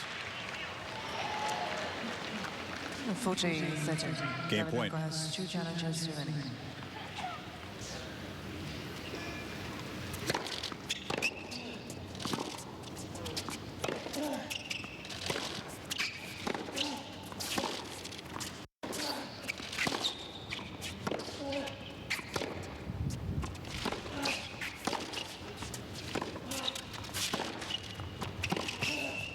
That's more like it. Maybe the fog is lifting a little bit. And that time Raj ran around there on the forehand, got there a little bit late, opened up the court. But I got to give full credit to Raj for being down this set in a break, for keeping his composure and then going back to a strategy of going down the middle to breaking down his opponent and not panicking. I'm not really sure he kept his composure. I think he was getting a little rattled. Well, he left, you know, donating a couple. Killer made a great point that he did after that first set leave the court to regroup, had a little bit of a pit stop, and you know, just maybe to gather his thoughts. Yeah, I'm sure he was panicked, but he didn't really show it.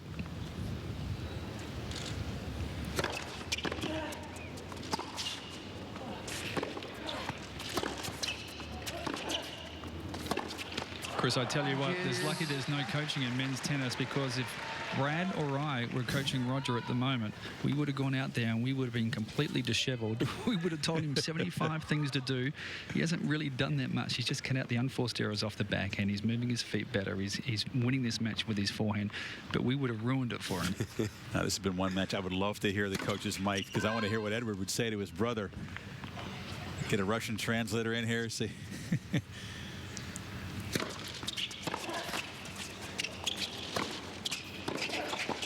Oh, Federer handcuffed a bit. It's more like it.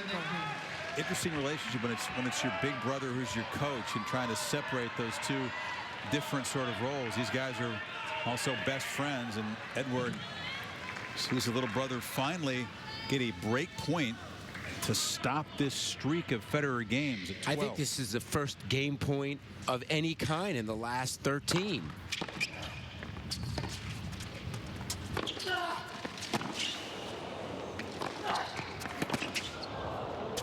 Oh. Federer kept scrambling, kept making him play the extra ball. And that was a butchered overhead. Great Cannot hustle. come back from here. That's it? That's it.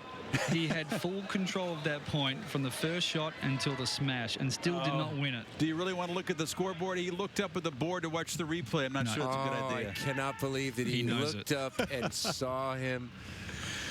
Just shake it off and look away. And once again, it was the poor footwork of Nikolai on that overhead. Done. You heard Federer with the big come on. Anytime Davidenko's given him a little bit of breath and shown frailty like that, Raj seizes on it. He knows that, okay, I've got him down. I got to keep him down. And a nice come on. The streak continues. 13 in a row. And he'll just stroll over and change a racket.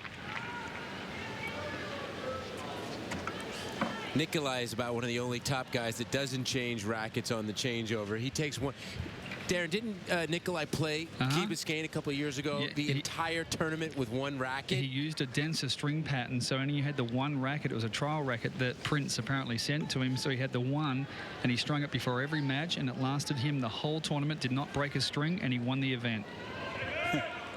I mean, he has no clothing deal. The clothes are wrinkled. To play with one racket. I think he does have a clothing deal. He's got a clothing deal. Oh, he does? Yeah, he does have a clothing deal.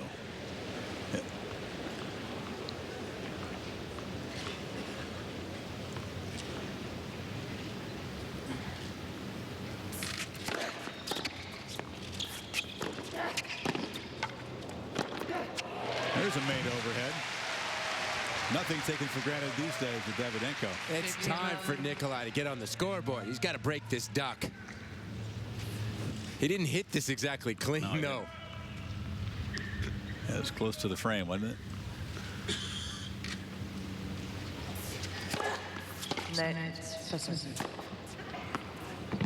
That looked like it was 6 inches over the net killer, that kick serve. They've been having trouble with this net, this let cord, the whole tournament.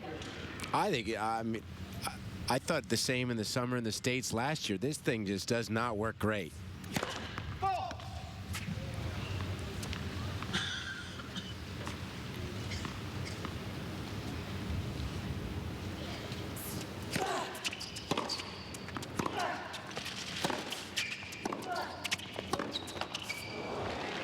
That's a shot that Rog was going for a lot in the opening set and a half. He's taken that out of his repertoire. Yeah, it just seemed like there were so many points that he was being buried to the backhand, and that just hasn't happened. Full credit to Fed for stopping it from happening.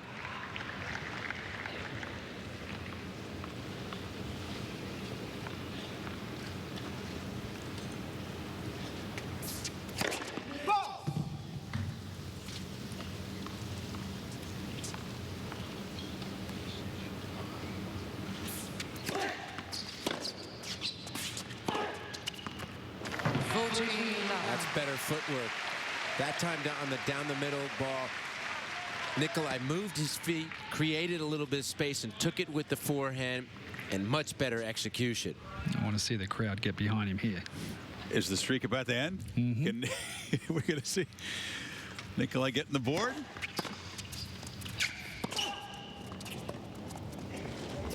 Put it away. Hallelujah.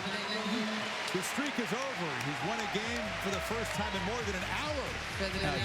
If only he'd made it overhead in the previous game. Federer still up a break in the fourth. Scoreline so far, and you say, okay, that's not that unexpected. Federer was the favorite, but how he got here has been truly amazing. Davydenko blitzing Federer in the first set, building a 3-1 lead in the second set, and this was break point.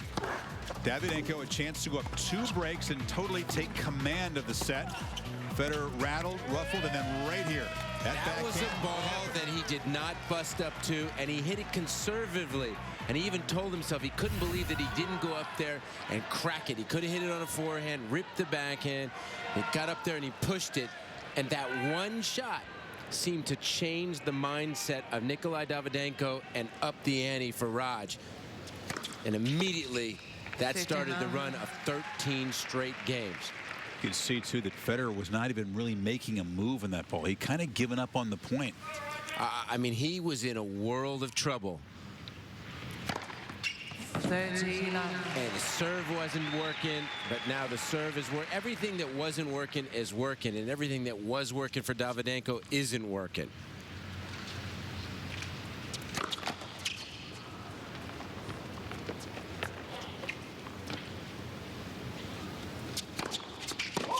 It's going to be a crazy sport. Yeah, you know, this is like in a baseball game. You get up 6-0 in the first inning, and almost 99 out of 100 you win, and then you look up at the scoreboard, you're down 15-7 in the 7th inning.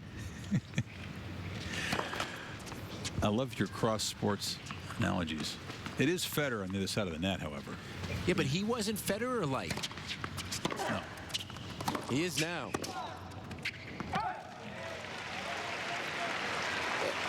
And Chris, and Killer feels the same. We feel like when Davydenko does hit the panic button, you know, the machine in him goes away. He's not the same guy when he's rattled.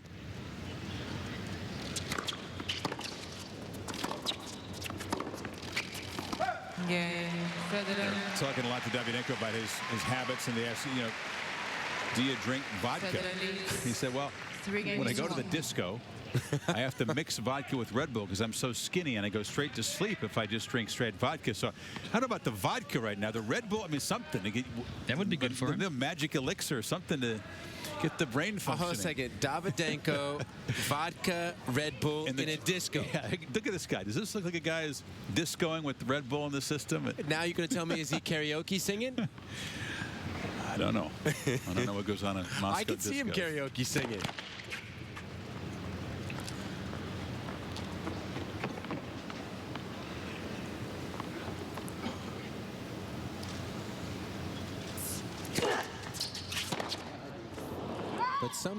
But somehow when this match is over, I could see Fed spinning this, that like, I was never in any bother in this match.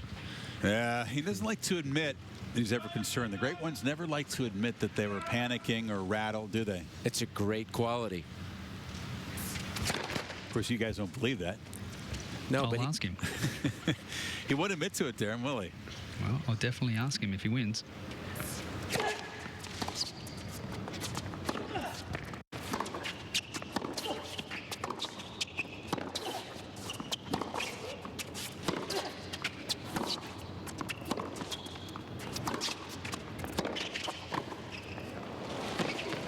Look at that beautiful play by Federer, advancing.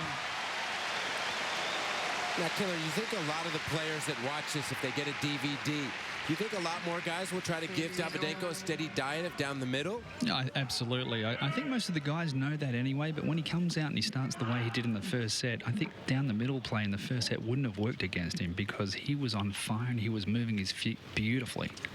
Everything is locked up.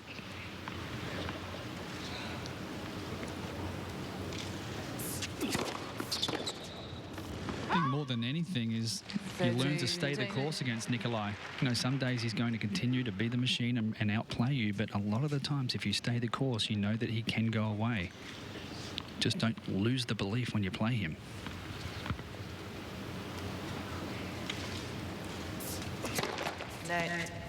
First.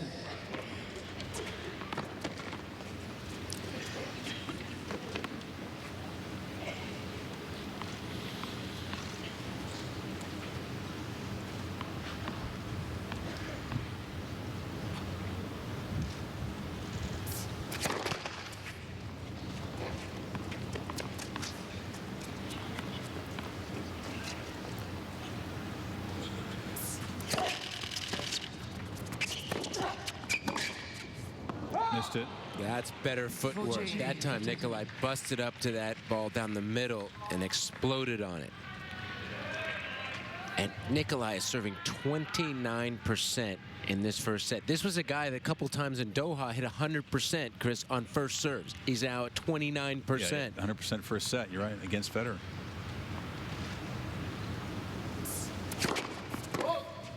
That is when you told me that he hit 27 for 27 in the set. That's hard to do if you were just doing it 50 miles an hour.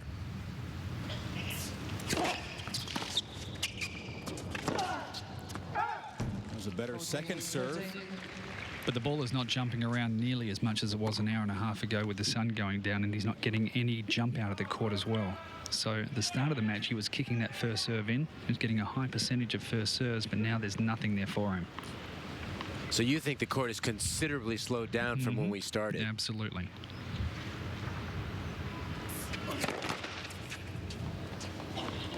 So Roger's got the Williams sisters to thank for keeping this thing, you know. Ah, okay.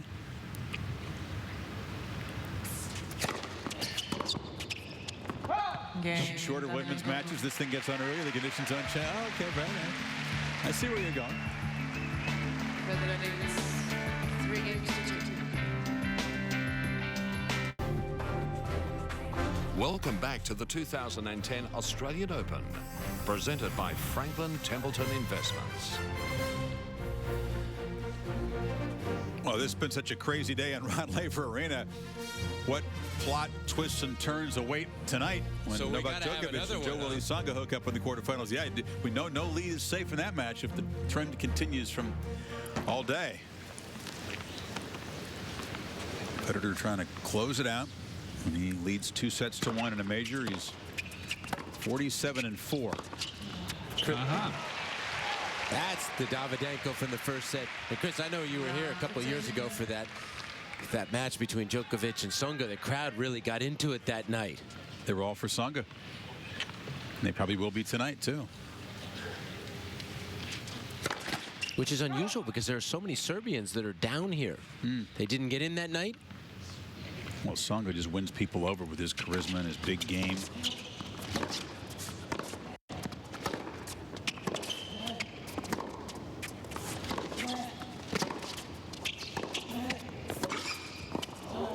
That's well done. That's more like it. And a fist pump from Davidenko. We haven't seen that since early in the second set. And you know, that's the first time we've heard those squeegeeing of the shoes. Exactly.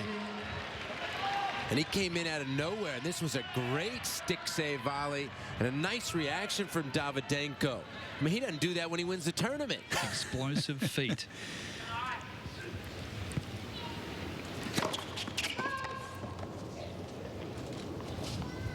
Welcome back, Nikolai. He's been gone for a while.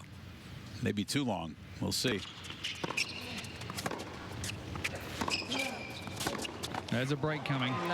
He is back. Wow, Darren, you described the feeling of being locked up physically, and then he's apparently gotten unlocked. Take us through that. I have no idea how he's done it. You said about 7 minutes ago he was done. I thought he was done. He's back. 3 break chances.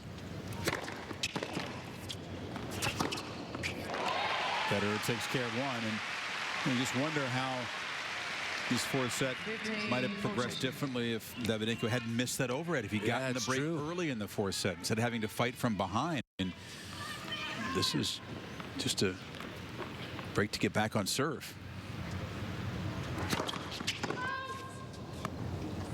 Let's see if he goes back to the aggressive returning of Federer's second serve. Let's see if he hammers a backhand return. He hit it up the frame. You know what? That jumped up a lot higher than it was in the first set. Raj reached back, got a little extra kick on that, and got a little bit out of Davydenko's comfort zone, which caused the error. One more break chance.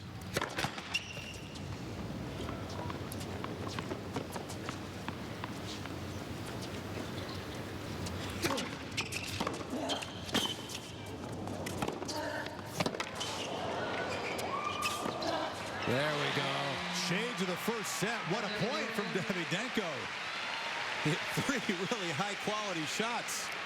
That's what we know and expect from Nikolai. He just blasted that backhand return and completely took control of the point from the outset. Brad and I have been talking about the feet, hearing the feet on the court also. That's one of the first times you've heard the grunt. 3 or 4 big grunts into every single one of those ground strokes. We haven't heard that for a while. And also, I liked out of nowhere in this game, Darren, when he went to the fist pump. I like that. That was so unusual from Davydenko. So back on serve. See if Davydenko can keep it going.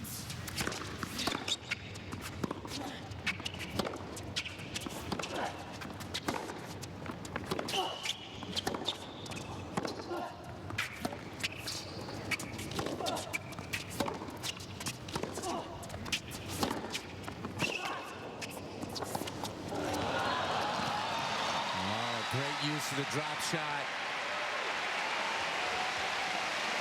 Those shots from Federer pushing Davydenko far enough behind the baseline, opening things for the drop shot. And you know what the great part about this drop shot is Raj is inside the court, and you know you got to respect his forehand, but great court positioning to hit the drop shot, and he was coming in.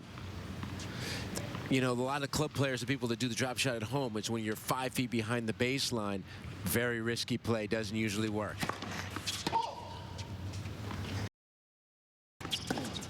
Off the line, gutsy second serve. Body serve. Darren doesn't do that very often. Nope. Chris, as many twists and subplots as we've had today. Do we got one more? You're saying Davydenko's going to come back from the dead? I'm just saying we've had a lot of twists and subplots today.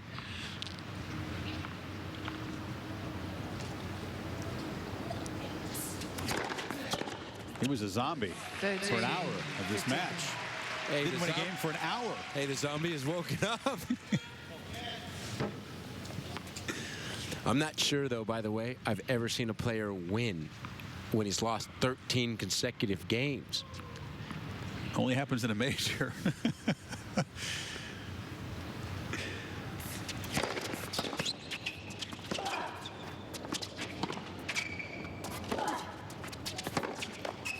I don't know about winning, but at least acquit yourself. At least show the world at a big stage. That, now he's back in it in a big way. Quality player. He's back in it. He's back to timing the ball, and he's back to having that feeling like, okay, match on.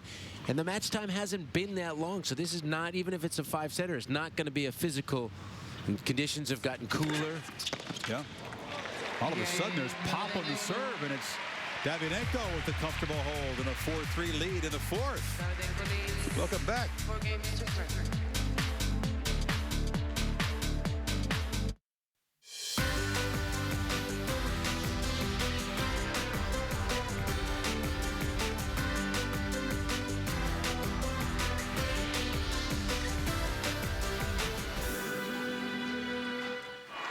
Just a crazy match.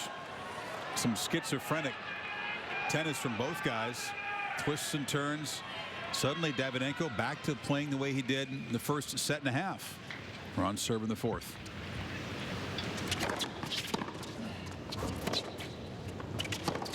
Oh, come on. I mean, where was it for an hour? And you know what? It seems to, like that tick Darren was talking about knowing where the serve is going. It now seems that Davydenko is dialed in on where the return is going.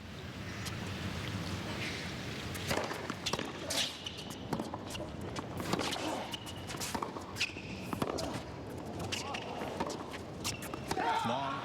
Lights have also just come on in the stadium, so the stadium's got another different feel as well. Well, the lights have come on for the Russian, haven't they? Finally.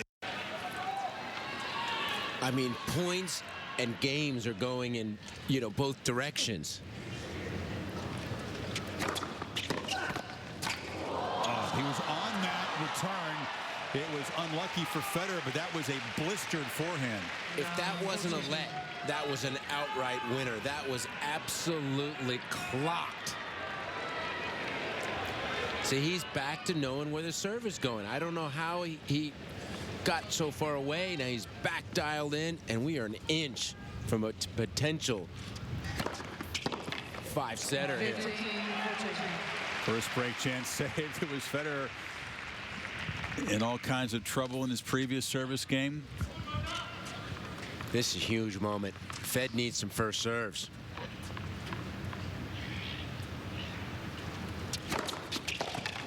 He got one.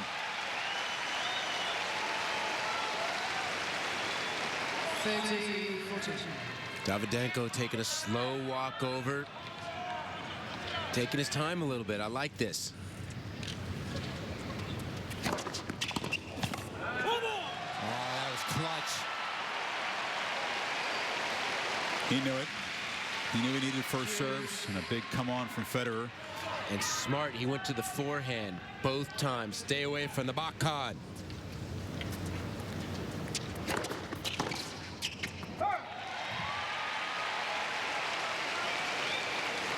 The backhand is, so much more, to me, of a safer, solid shot. The forehand, he seems to slap it a little bit. Statement by Federer from love 40, hammering big serves. 5 first serves in a row from love 40. That was tremendous. Was the pressure straight back on Davydenko, serving against the breeze. Yeah, Ray, right there. And this will be a tough hold after what we just saw. That was a phenomenal display.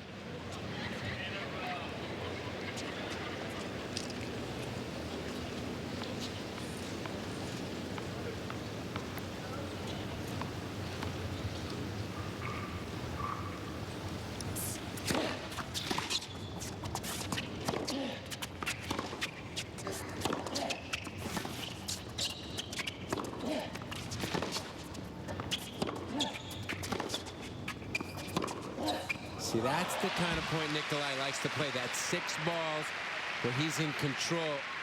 And the footwork is so much better on the down the middle shots now, Chris. He's creating space.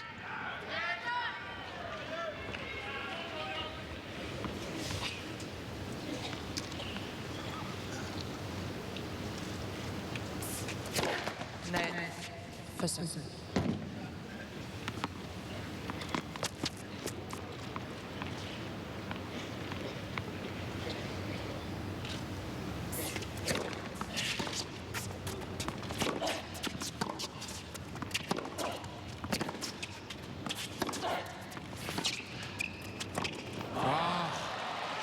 That's an improved area of his game. He loves those little cut volleys.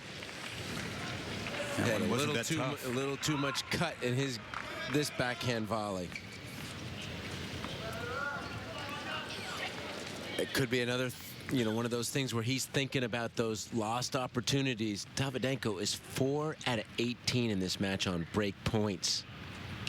There's 3 Swiss symbols signifying the 3 titles here, and all of a sudden a couple mistakes off Davydenko's racket. Missed volley. Pushes that long. Remember when he had those 3 break points? Yeah. You know, 3-1 in the second, the wheels came off. He started to get it together. And then those 3 break points.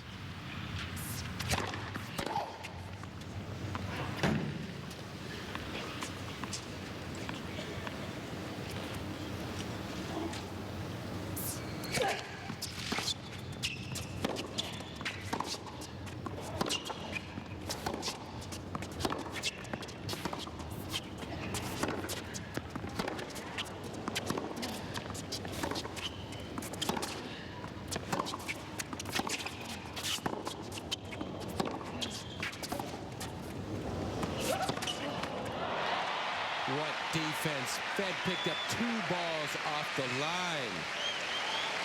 Deep, bold hitting by Davydenko, and Federer refusing to yield.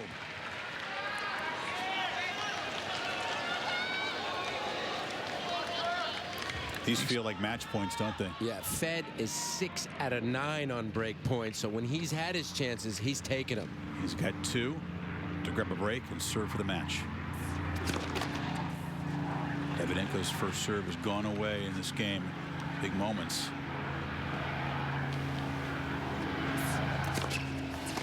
Game,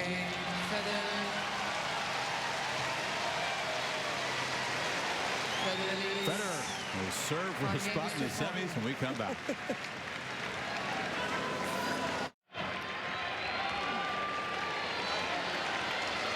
Maybe you've seen a lot of matches. Very few crazier than this one. Federer getting the break. Davydenko double faulting on break point. Federer in his previous service game digging out from low 40. And now serving for a spot in the semifinals. We'll wait for some fans to get settled. Those stats were really a lot uglier than that for much of this match. The most important stat is scoreboard, and Raj is about to find it. In this set, his serving's been up to 71%. And those 5 big first serves from low 40 in the last service game will be what ultimately wins it for him.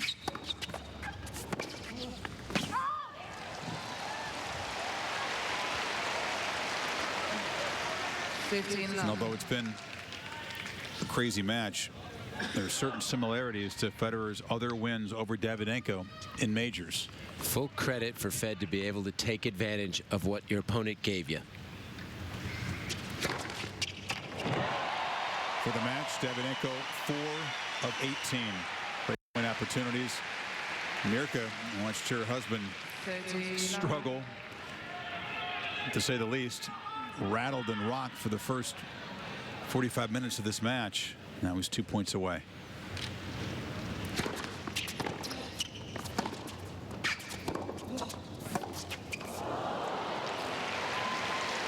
Where do you rate this on the crazy meter, this match? I mean, the craziest match I've seen of this standard. I mean, considering a guy was up, he was out of it at a small look back in it. I mean, there was more ebbs and flows in this from one guy I've seen in a long time.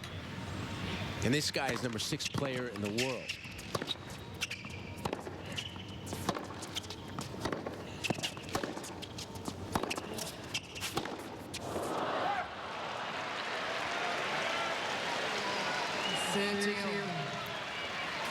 The shank. Is there another plot twist still left in this?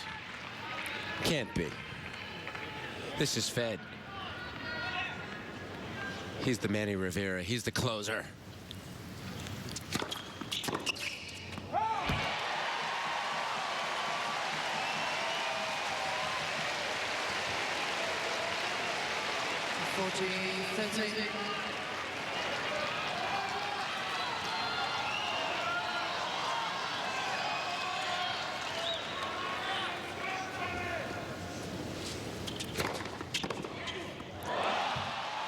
Davydenko has life. Did you see that smile? That is tremendous hands. He just picks this off. Yeah, but it was kind of a wry smile. Darren's right. Is it where was that in one of the 18 break points? Another one.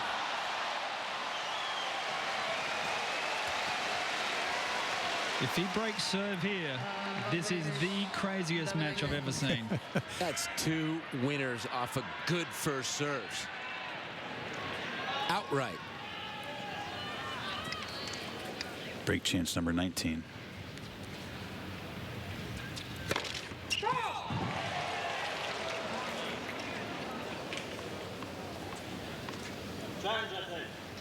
Federer's challenging the call on the left. Oh, that's a late challenge. No, he challenged earlier. The umpire didn't hear him. Okay, Darren, because I say he took a while before we heard him say challenge. Second serve.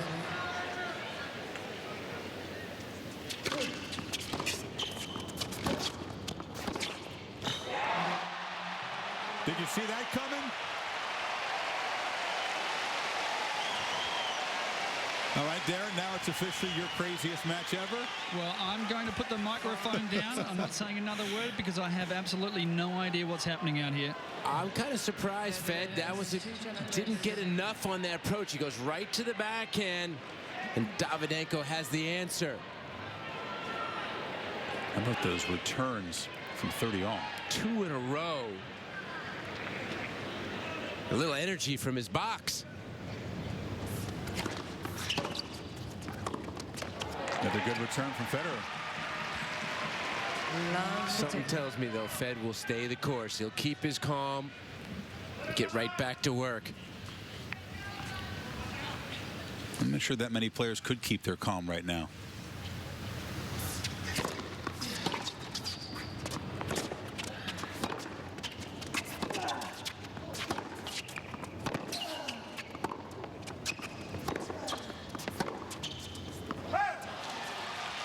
That was an excellent get from Davydenko. He's back to moving like he was early in this match. That was a great shot that Fed hit. He thought he made a lot of progress in it, but Davydenko has the answer.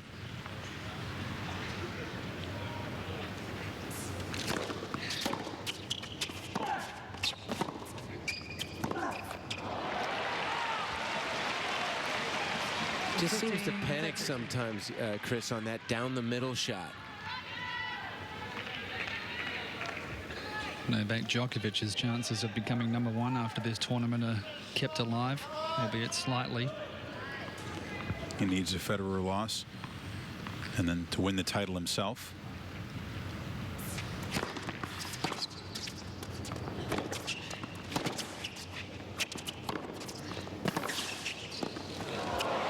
The backhand volley.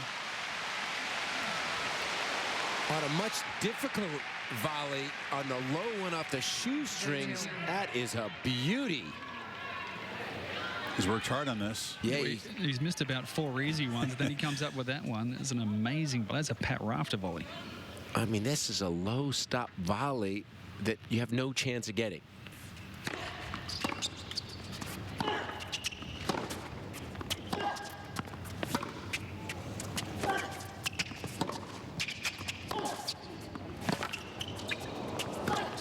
Too good.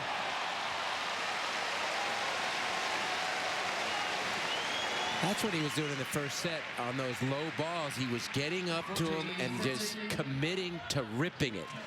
This is a great just execution. You couldn't have thrown the ball, Chris, over there any better spot. Game point.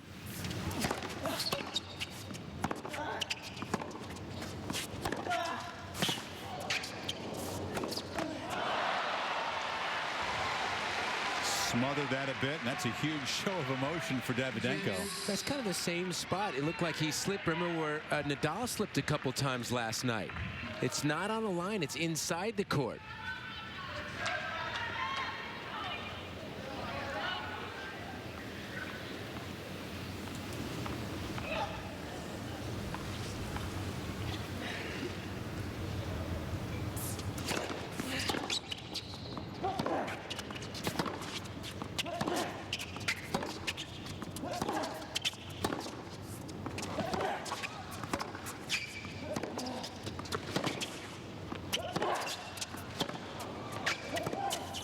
What defense from Federer. Forcing the misfire. And what great holding of the ground. That time Fed was up against the gun, a bunch of great shots, but he didn't drift too far back in the court. But he held his ground and forced the miss.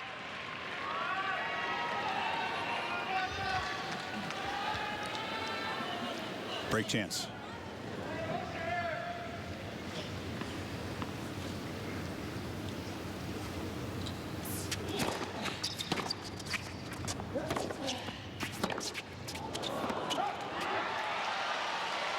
No call, a challenge from Davydenko. On the left baseline. The ball was called good. He's walking, though. Not much belief in his part. I think this one may have caught the line, Chris. It dropped out of the sky. A shank. This is going to be close. If it's long, no it's way. out by a millimeter. No! Both players had sat down. Instead of 6-5 for Federer, it's back to 5-all deuce. But Chris, that's one of those tricky ones right there that Davidenko had missed the shot, and then he calls for the challenge. That's kind of tricky. America cannot believe it. This is a psychological challenge for Federer now. He's had a few of them. That's a clean miss. Davidenko given a reprieve.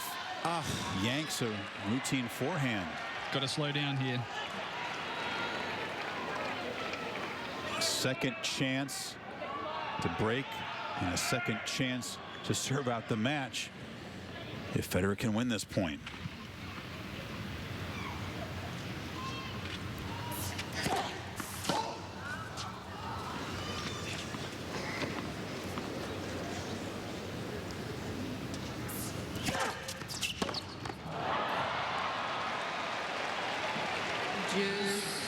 He just put that second serve in play, and Federer lets him off the hook. This is some crazy stuff going on. You know, both guys' heads at the moment. Both guys were already sitting down on the changeover. That's the first time Roger's done that play in the entire match. His dad suffering through an intense match.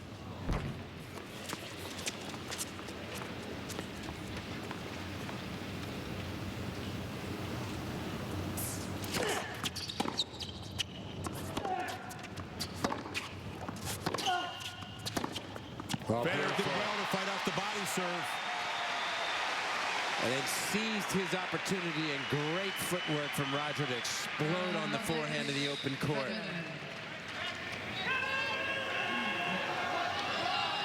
96 miles an hour. That's about as big as you'll see Roger juice up a forehand. Third break point this game.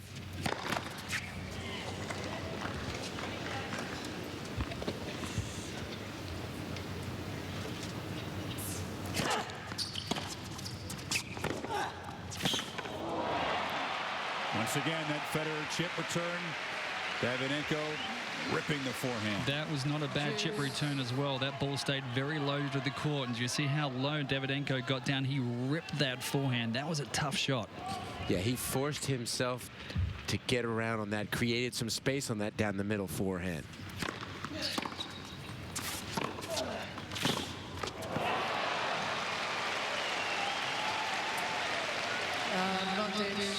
Davidenko.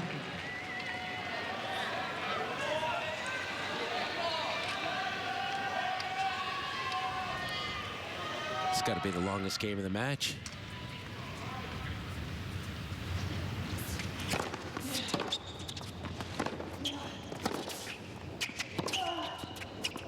Long. It's longer than the third set took.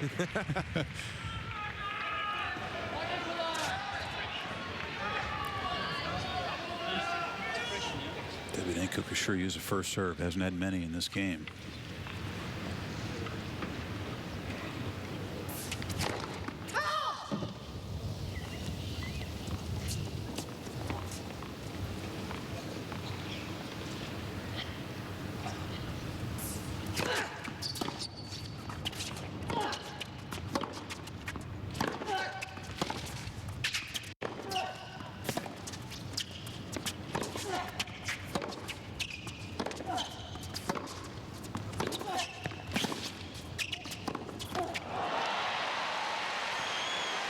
Once again, Fed holding his ground and getting the better of Nikolai.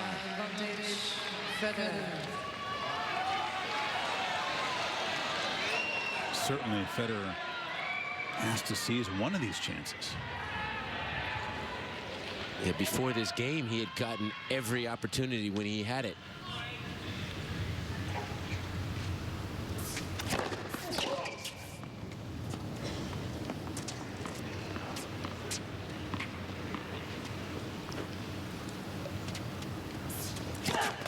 No. Second serve. Nervous second serve.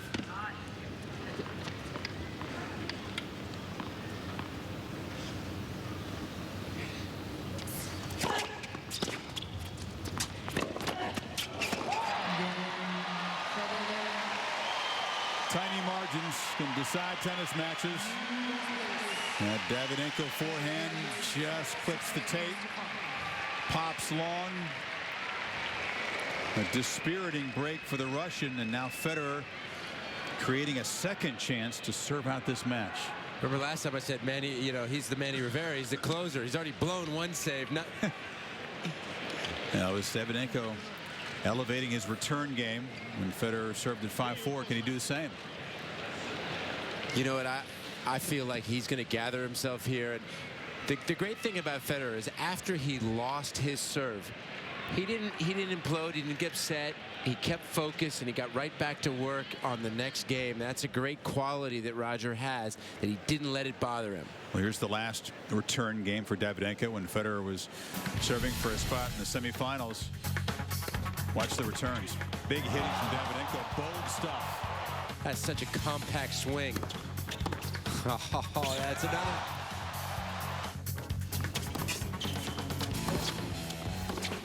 Game at the 30-yard. You saw those two return winners, and then the backhand for the break. It must be nice sometimes to just see the ball like a watermelon. But can Federer take it out of Davydenko's hands by making big first serves? The added edge of serving with new tennis balls. That's a nice luxury to have at 6'5".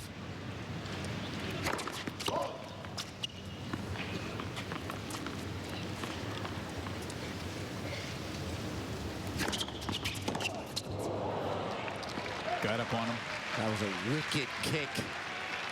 15 love. And you get the added speed with the new balls.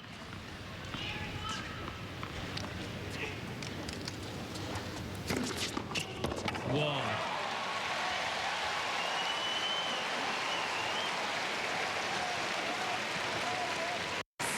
Troy hitting a return winner on that serve. That had some serious action to it.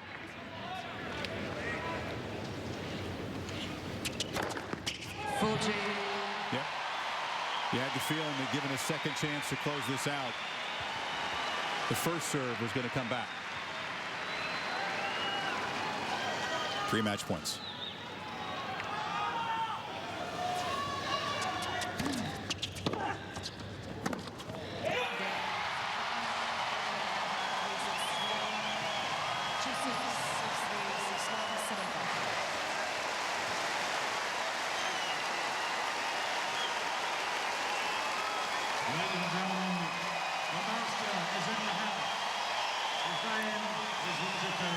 Well, they said the master was in the house, but the master was absent for about a set and a half here.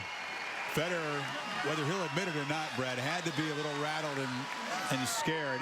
He went an hour without losing a game, but then to his credit, Davydenko rallied and put up a very good fight in the fourth set. It'll be a huge disappointment for him because you know how close he was to seizing control, but what a crazy ride for 2.5 hours in here. Unbelievable. Most amount of ebbs and flows I've seen in a match, but Roger kept his nerve, and he got off the canvas from a set and a break, and he's to the semifinals for the 23rd consecutive time. That's insane.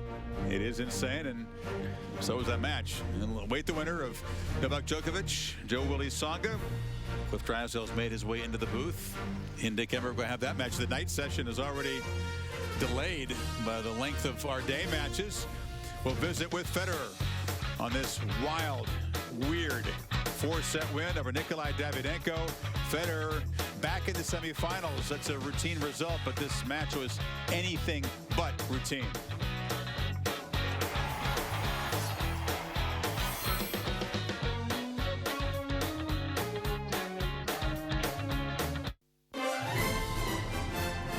The 2010 Australian Open is presented by Franklin Templeton Investments, gain from our perspective, and in part by Johnny Walker. Keep walking. Please drink responsibly. Memorable day in Melbourne.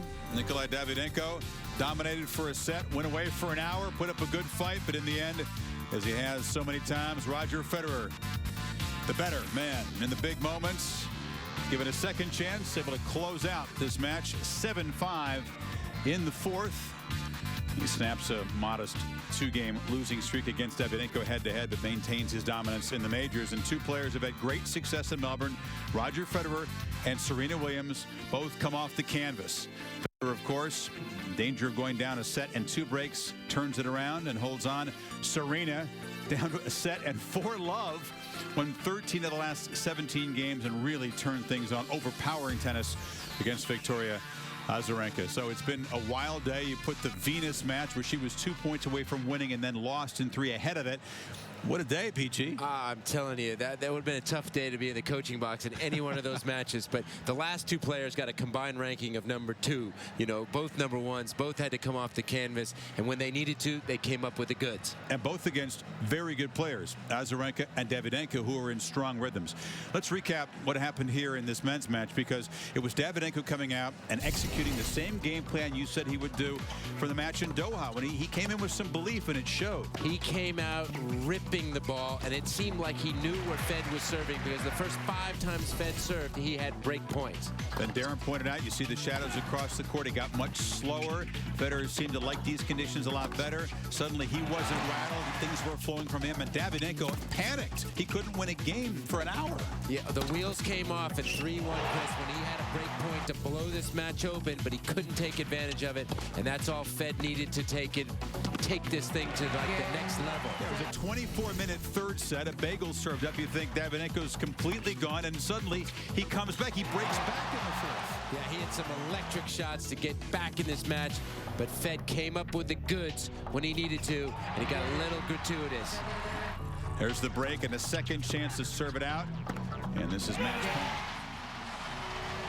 The unforced errors, 43 of them for Federer, 50 for Davydenko. Didn't really tell the whole story, although when you look at the stats, I mean, there's not a lot that Roger will like. He just found a way to find his game just in time. What you said is on the bottom line that in the 12 losses that Davydenko lost to Federer, you said it was the break point conversion rate for Davydenko that usually was a problem. Yep. Well, today, 5 out of 19. He had lots of chances, but he didn't take advantage of enough of them, and that was the difference in the match.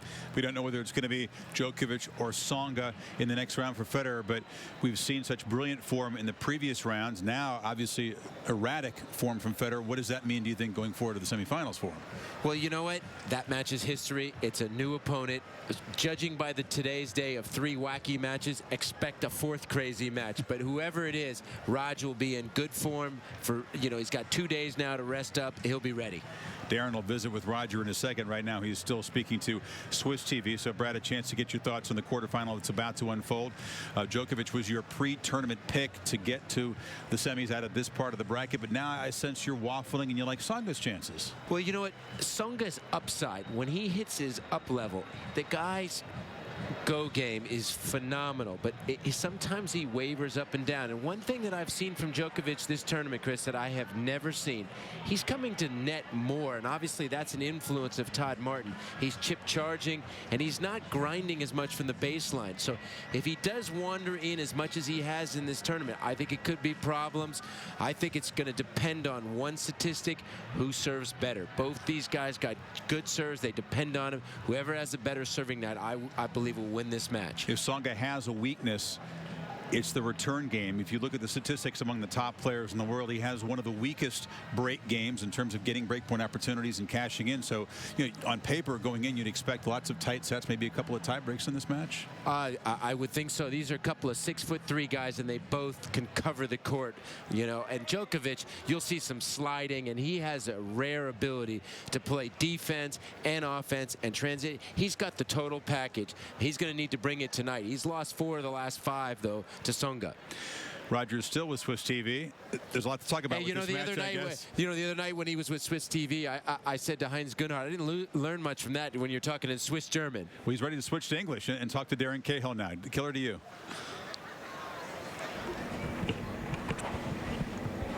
Beauty, Chris. Thank you very much. Roger, well done. Great effort to get out of that one. I don't even know where to start. It seemed like one of the craziest matches to me. Can you explain it? Well, I think Nikolai has always had tendencies to go through incredible spells of, you know, for maybe a half an hour or hour, and you just got to stick with him. And if you don't, he's going to crush you. You know, and that's I think what he's been doing with the last few opponents, especially in the early rounds. And today, I hope that once the sun went, you know, in that first set and a half, that maybe he won't play so well. I'll come and start playing well. Then maybe it will be an even match. That all of a sudden I went on a run like I did. That was a bit surprising, but I needed that bit of a cushion at the end of the fourth because he was coming back very strong. When the sun did drop down, did you feel like conditions got a little bit slower and you actually got a little more time to get into the points? I just felt like I was going to see the ball better, you know, because I always struggle when the wind, sort of the sun's from the side. I always have the feeling the ball's like only the half of the size because one part is in the shadow, you know, of the side of the ball. So I just kind of hoped that that was going to help me, I think psychologically alone. And then I knew he was not going to play through 3 or 4 sets like that. He was always going to just dip maybe a little bit, even though I was worried because he's been on an incredible run and he's so confident that I was a touch worried, let's put it that way. Well, I was going to ask you that because if Brad Gilbert or myself could have come out and coached you during that little period there, we would have ruined it for you because we were trying to think of about 75 different things you could do to break him down. It didn't seem like anything would work, but you didn't seem to be too worried. Well, I knew I had time on my side, you know. I mean, even though it was going quick all of a sudden, 6-2, 3-1, 15-40, and I knew if I'm down 2 breaks, this set's gone too, you know. So I just figured, you know what, take it a bit slower, let the sun go by, and let's just stick around, you know, and maybe go down 2 sets to love in a break if that's what's needed to just maybe get 1 break and then get the momentum back. And I guess over best of 5 sets, I just stay relaxed because I know I got time on my side. And in a best of 5 set match, there's always the mental toughness and also the physical one. And I just always feel like I'm superior in these 2 areas against Nikolai. Stick around, you did. Also in the last game, you served for the match. You came up with another couple of great shots to keep you in there. Were you frustrated when you had to sit down and work through that again to get another break? Well, it was tough. I mean, I played a really good game because I was playing against the wind, you know. You maybe don't see that on TV, but it's that touch more difficult to serve well, especially against him who was coming up strong again. And I had the perfect setup. I really hit a great serve on match point. He hits a screamer down the line. Next thing you know, like, oh God, where do I serve now? And then I had break point at 5-all, and I hit it on the baseline. It's called out by by nothing, and then you're like, okay, this is not supposed. Yeah, this is not supposed to happen for me. This is the 4th set, so I just tried to hang tough, and I did, and at the end I served it out beautiful. I mean, I got lucky. It was new balls too, so that helped as well a bit. 23 major semi-finals in a row. Amazing. Has that even sunk in? Not really. Do you think about that? I did. I think when I was in the 2nd or 3rd round. Today I didn't think about it too much. I was a bit too concerned about the match against Nikolai today. But once you get through and you're again in another semis of a Grand Slam, it's amazing because the draw was tough. When I saw that I was going to play late in the 4th round and Davydenko in the quarters, I knew this might be the year I won't make it to the semis for some reason. You just have that feeling, but I was able to come through, and I'm very, very happy. Joe Willie or Novak playing now in the night match here. Your thoughts on that one? Tough match for either one. I think they both have the potential, obviously, to get through. I mean, it's obviously the final of 2008. Very athletic guys, both of them. You know, great athletes, and I think. Tough match. I think Novak's lost the last few against Joe Wilfried, maybe, or he doesn't have the best record against him. So I think it's a dangerous matchup. I don't know, safe bet maybe would be Novak, obviously, because he's very consistent, solid, but he hasn't maybe had the true test yet in this tournament. So I think Tsonga obviously has his chance. Roger, well done into another semi-final. Good luck for the rest of the tournament. Appreciate it. Let's go back to Chris. Killer, thank you. That was comprehensive there. So the streak of semifinals extended. The #1 ranking secured to the end of this tournament. And Brad, I love how the great ones never admit that they were scared or rattled, maybe just a little bit. Superior fitness, he knew that. And then another, I mean, he has those great little subtle digs. And you know, most players say, I never look at the draw. Before the tournament started, he knew he was going to play Hewitt the round of 16. He knew he was going to play Davidenko in the quarters. The guy knows what's going on in this event. Like you said, he stuck around. Davidenko went away for a long time. He came back, and it was a pretty exciting finish in 4 sets. One of the craziest matches my two tennis gurus have ever seen, but it's Federer one more time through to the semifinals to take on the winner of the match. It's just coming up in a short amount of time here. Novak Djokovic, Joe Willie Tsonga, Dick Enberg, Cliff Drysdale set to step in for that call. Enjoy that one. Should be a lot of fun. Mind you that Novak Djokovic, when he played Tsonga here in the championship several years ago, dropped the first set. So let me warn you for tonight. But on to the Federer match that just wrapped up. Well, you just can't imagine that 3 straight multiple Grand Slam winners, Venus, Serena, and Roger, would have the kind of roller coaster matches that they did. But Roger just knew 3 out of 5 sets was to his advantage. He had 17 unforced errors in that first set. He dropped it quickly and took a bathroom break, in fact. To the second set we go. Look where the strike point was there from the unforced error. And Davydenko taking advantage of getting Federer off the court. Federer could have taken that one in the air. You can just see he's a little out of sorts still. This is 1-all in the second set. Davydenko actually went up 3-1 in the second set. But then it's 3-all before you know it. Davydenko had point for 4-1. Had a pretty easy backhand that he missed. And in a major, that's all that Roger Federer can need. Took the set at 6-3 to the third. He took it at love, and it had been since 2005 that Davydenko lost a set at love, more than 300 matches. Strange day. And you thought the Russian was maybe through and going to roll over in the fourth, but Federer had to dig in and work so hard, or else this match would still be on now. And it's funny how Roger said he was waiting for the sun to go down, felt the conditions might be to his advantage. He could see the ball better when the sun was down. He's right again. Again, Roger Federer always so confident when he can push an opponent to 5 if need be. Right after the match, he spoke to Darren Cahill courtside. I knew I had time on my side, you know. I mean, even though it was going quick all of a sudden, 6-2, 3-1, 15-40, and I knew if I'm down 2 breaks, this set's gone too, you know. So I just figured, you know what, take it a bit slower, let the sun go by, and let's just stick around, you know, and maybe go down 2 sets to love on a break if that's what's needed to just maybe get 1 break and then get the momentum back. And I guess over best of 5 sets, I just stay relaxed because I know I got time on my side. And in a best of 5 set match, there's always the mental toughness and also the physical one. I just always feel like I'm superior in these 2 areas against Nikolai. And there it is, Roger Federer addressing the obvious. He's now into 23 straight semifinals. You have to go back to 2004 Roland Garros to find a Grand Slam tournament that didn't feature Roger final weekend.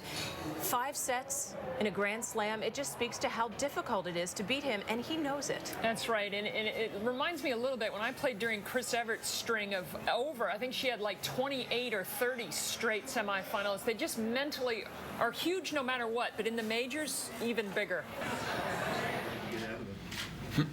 Well, very much so. Was in a tough situation at 6-2, 3-1 down and 15-40 on my serve, so I knew I wasn't looking very good, you know, but that's the beauty of best of 5 sets. You know, I wasn't panicking, even though I would have maybe lost the second set had I lost another point there at that stage, but you know, I just relaxed and thought, you know, maybe if the sun goes and his level drops just a little bit, the whole thing might, you know, change for the better, and it did. I couldn't believe the way it changed, you know, but I'm happy I was able to, you know, go on an incredible run and get the cushion with the extra break at the beginning of the fourth. So I think that was the secret to the victory today. Can you describe what was happening with the sun in a bit more detail?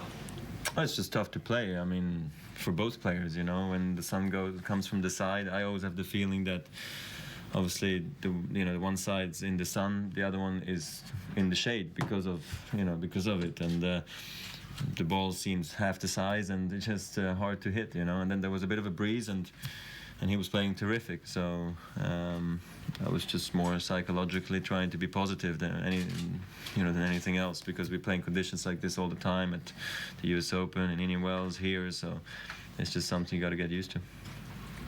Serving for the match in the fourth, and Davydenko fires off those two rocket returns. What were your thoughts when they came back to you and broke your serve? So unnecessary, I thought, you know. I was like, why now? You know, you could have played those some other time, you know, and when it wasn't so important. I remember it happened once to me before. I hit a great serve on match point against, I think, Albert Costa in Miami. I had flashbacks. I was like, oh my God. I had match point there. I served a great serve wide. He blocked it back. I didn't have a chance, or I didn't have a play on match point. No regrets, really. And all of a sudden, you're against the wind. He's starting to play better, and it was tough, you know. And especially also the Hawkeye call at the deuce. You know, that was unfortunate too, maybe. But I believed, you know, still that even if it's maybe through the breaker, or maybe if I have a slight chance to break still, that I was going to be able to win it. So I'm happy I believed in it and played great. That he did, closing it out 7-5 in the fourth. And he talks about flashbacks. I think Davydenko is going to have a flashback to today and say, 6-love? I really dropped a set at love. He talked about the weather. Both of you have been courtside throughout the day, the ladies' matches, and you were just down there for the Federer match. Give us a sense of how the weather affected this match, Darren.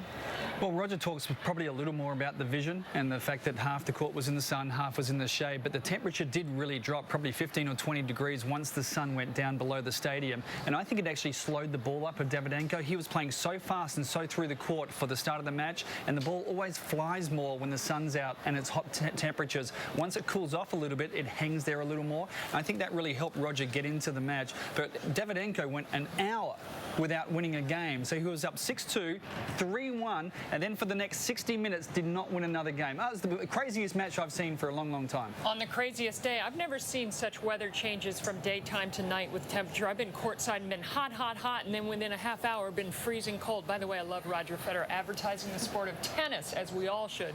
That's another class move. Well, winner of a wild one earlier today. Wild weather, wild scoring, and he's here in the studio joining us live. At Hello. what point, hi, thanks for your time again. No so gracious, coming by a couple of times this week. At what point did you realize you were in for something crazy today?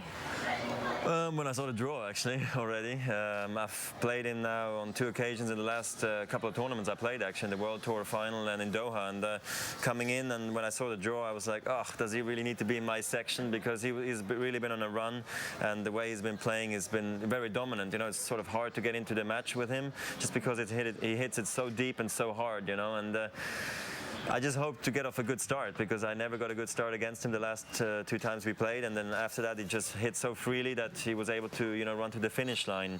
But I think over best of 5 sets I knew the finish line is further away, so I stayed calm and hoped for my chance, and got maybe a bit lucky, you know, but I got myself on an incredible run and was able to turn it around, so it was fantastic. Well, at one point you didn't lose a game for an hour. Did you realize that? Of course, you know, because I knew every time I would lose a game, it would be a different match again. So I was very concentrated on just sort of going game by game by game, and just, you know, trying to take as many games as I could, like Pac-Man, you know. And then I think the most important one was actually getting the break in the 4th set, because that extra cushion, you know, in that deciding set was crucial at the end. Okay, let's take a look at some of your highlights. And Roger, the beginning of the highlights, they're not so pretty. We're going to see the beginning of P1-4 stairs. I'm wondering how hard it was with Serena almost losing. Down love 4. Were you ready to go and then had to wait a long, long time? Yeah, I mean, you know, that's what we do, tennis players. We wait a long time, you know, sometimes. I was just, like you can see here with the shadow and the sun, I was really struggling in the beginning to get a good read on the ball. After that, you know, when the shade came in, I just started to play a bit better, you know. How tough are his returns? Well, he hits them hard and deep, and he really picks them up easily, and it's hard sometimes. So I sometimes feel like it's better just to slice it maybe into his body or use some spin and kick instead of just banging it down hard, you know, like I did on that one, for instance. He picks it up so easily sometimes. You lost serve 5 times today. You broke 8 times. We've already seen a few breaks in the match we're watching now. Why is it so tough on the server this tournament? I really feel like it's actually a touch slower than maybe it was last year. I really feel like it's easier to return, and also we're sliding around much more, I think, this year. So I think that's also a big something change Pam noticed. Yeah, I was going to ask you, the sliding, how do you suddenly start sliding more? You just feel it on the court? It almost happens without wanting to, you know. You just feel more confident that you actually can slide around. That's not something I like doing, like there, for instance. But I just feel like I'm not going to roll over on my ankle, even though I'm still very scared doing it. So I'm happy I got out of that one, because that was a tough 4 set at the end. You also have to be very fast to slide on a hard court. This is something I never did. Now you took total charge. Your forehand wins the match for you. How much relief and joy do you feel when you win another quarterfinal? Well, it's great coming to my, I think it's my 23rd semi-finals in a row of Grand Slam. So it's like, wow. I mean, how many matches did I have to win for those? And they don't come easily, as you saw today. And I sort of felt before the tournament started, like with Hewitt in the 4th round potentially, and Andreev in the 1st round, and Davydenko in the quarters, that maybe this is the year I'm not going to make the semis, and the streak will be broken. But here I am, still standing strong, and I'm looking forward to a tough semi-finals, because Djokovic or Tsonga will be a tough match for me as well. And let's start looking ahead to that match, if you will. Sure. Join us as we pick this matchup in progress, with Djokovic serving for the set. What makes Djokovic so tough? Like when he beat you here a couple of years ago, what does he do when he's on? Well, I just think he's one of those athletes like we have around Murray and Djokovic and Del Potro as well now. They're all tall and strong, and they move really well for their height, so they have a good serve. Now he just double folded, of course, but no, but they have a good serve and they return really well. Very solid, you know, and I think that kind of combination is very tricky on all surfaces, you know, and I think that's why they're so tough. I think he knows you're watching, and he got a little tight. No, I don't think so. He's used to big matches as well, but I think this is a very even match, actually. A small favor was Djokovic, just because he's been there, you know, many more times than Tsonga. But I think Tsonga has Djokovic's number as well a little bit, so this match is far from over. Do you remember the first time you played a 5-setter? For Tsonga, it was the last round. I heard. When was the first time you played a 5-setter? I think it was in Davis Cup when I played in Belgium on clay. I cramped the only time and the last time in my life. That was back in '99, so a long time ago. Was that the second singles, or did you have to play 2 days later? That was the first singles. I had to play 2 days later. And I held up okay, actually, and I lost to Xavier Malisse in a very, very tough 4-setter, and that was actually the one for him to win the tie. So I lost both singles matches, which was a bit disappointing for me there. But it was a great experience, you know, being part of such a tough match. Cliff Drysdale joining us now. Hey, Cliff. Hey, Roger, you know, it's your fault that these guys are all playing this way. These tall guys that can move and that hit all the shots. Really? Because you started with that deal. You understand that, don't you? Of course. I'm happy to be part of it, you know, like that I maybe started the trend, you know, but it doesn't make my job much easier, I tell you that. We are all saying now, Roger, that tennis is never in the history of the game being stronger in the top 10. Do you agree with that?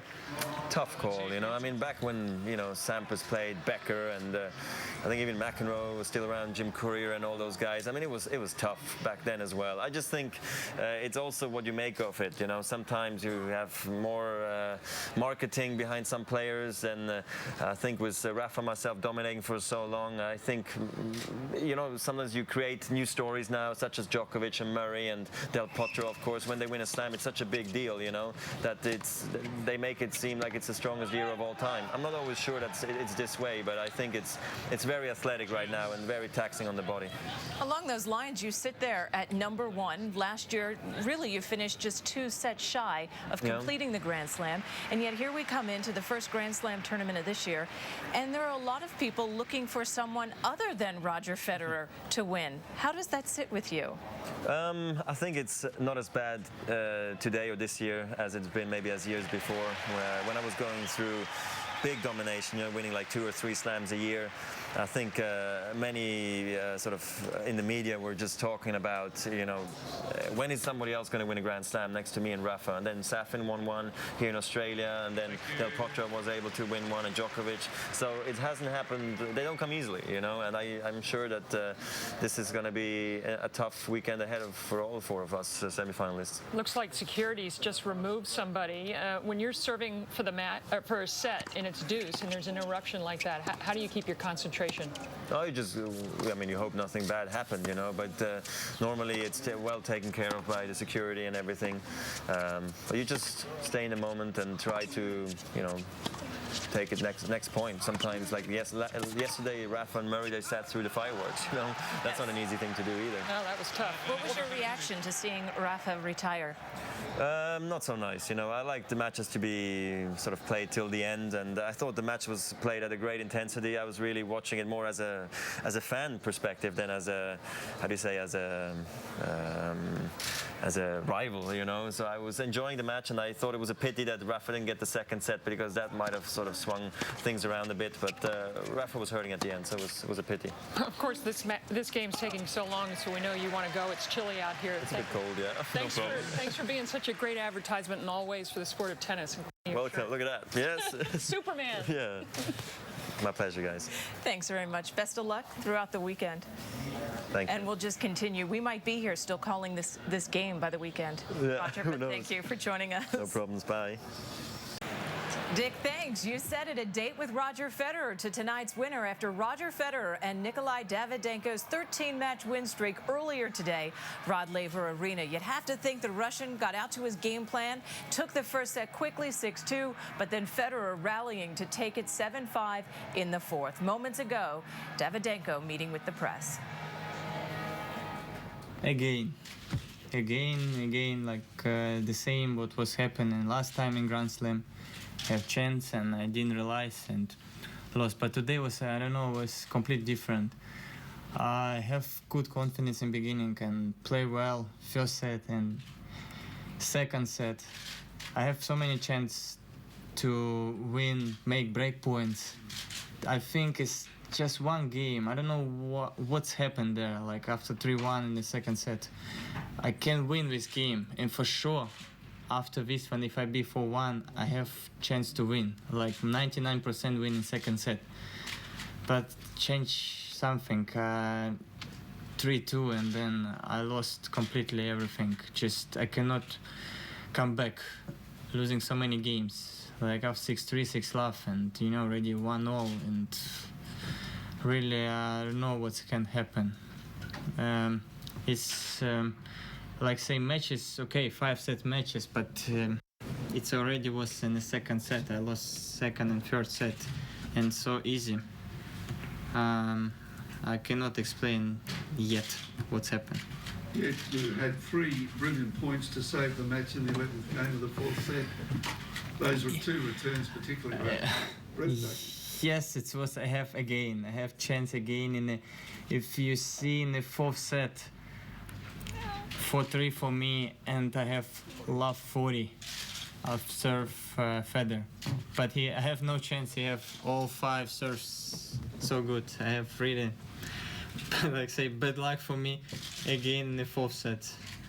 And yes, I again have chance by 5 all. I lost my serve fighting, but again bad luck. I don't know why. Maybe Federer was really lucky today. Again. If it wasn't a Grand Slam, would you have won it? I really don't know. Maybe. But if you see, I lost in 3 sets match. If it will be Grand Slam, I cannot really tell now for sure. If I can win, you know, if it not be Grand Slam. It's not. I don't think it's not about Grand Slam. For sure, I can hold in concentration longer. It's not only 1.5 sets. For sure, like if you see, I play 4th set also not bad. But Federer sometimes play very well. Sometimes I have really no chance. He play fast, long, if I saw here, like in beginning he play short, and I have always chance make my game. And then he start to play longer, faster, and he pushing me back, and I start to lose my power, and then everything. Do you feel you were a different player after the 3-1 in the second set? For sure, yes. On the court, you feel the difference? Yeah, you see different if you lose every game in a row. You know, like do mistake before I didn't know mistake. Mostly every baseline games I won, and then I start to lose everything. Serve. Today was surprising. I have no first serve. That was bad luck for me. I don't know why it was not serve, but I remember every time if I play against him last 2 matches I won, I have good first serve. If an important points, my first serve was good and I realized points and I won. Today was everything from the second and like 50-50. Just baseline, and you know, losing already 6 love first set, confidence really go down. Nicola, how would you describe the way Roger played in that second and third set? Not so big different. Little bit, I tell like before, little bit start to play longer.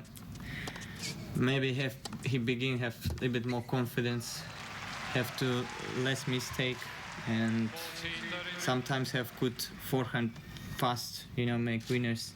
Starting get better serve. If you see, I have much more first serve, and really I can't return. What was going through your mind when you were losing all those games? Pissed off. What else? Yeah. Like say, pissed off of my serve, pissed off of this one. I didn't realize this point, didn't realize this point. It's like everything, like say, everything was shit. But what else? Bad luck. Go home tomorrow, relax. It's good you can laugh about it now. Many players would be pissed off after that. Yeah.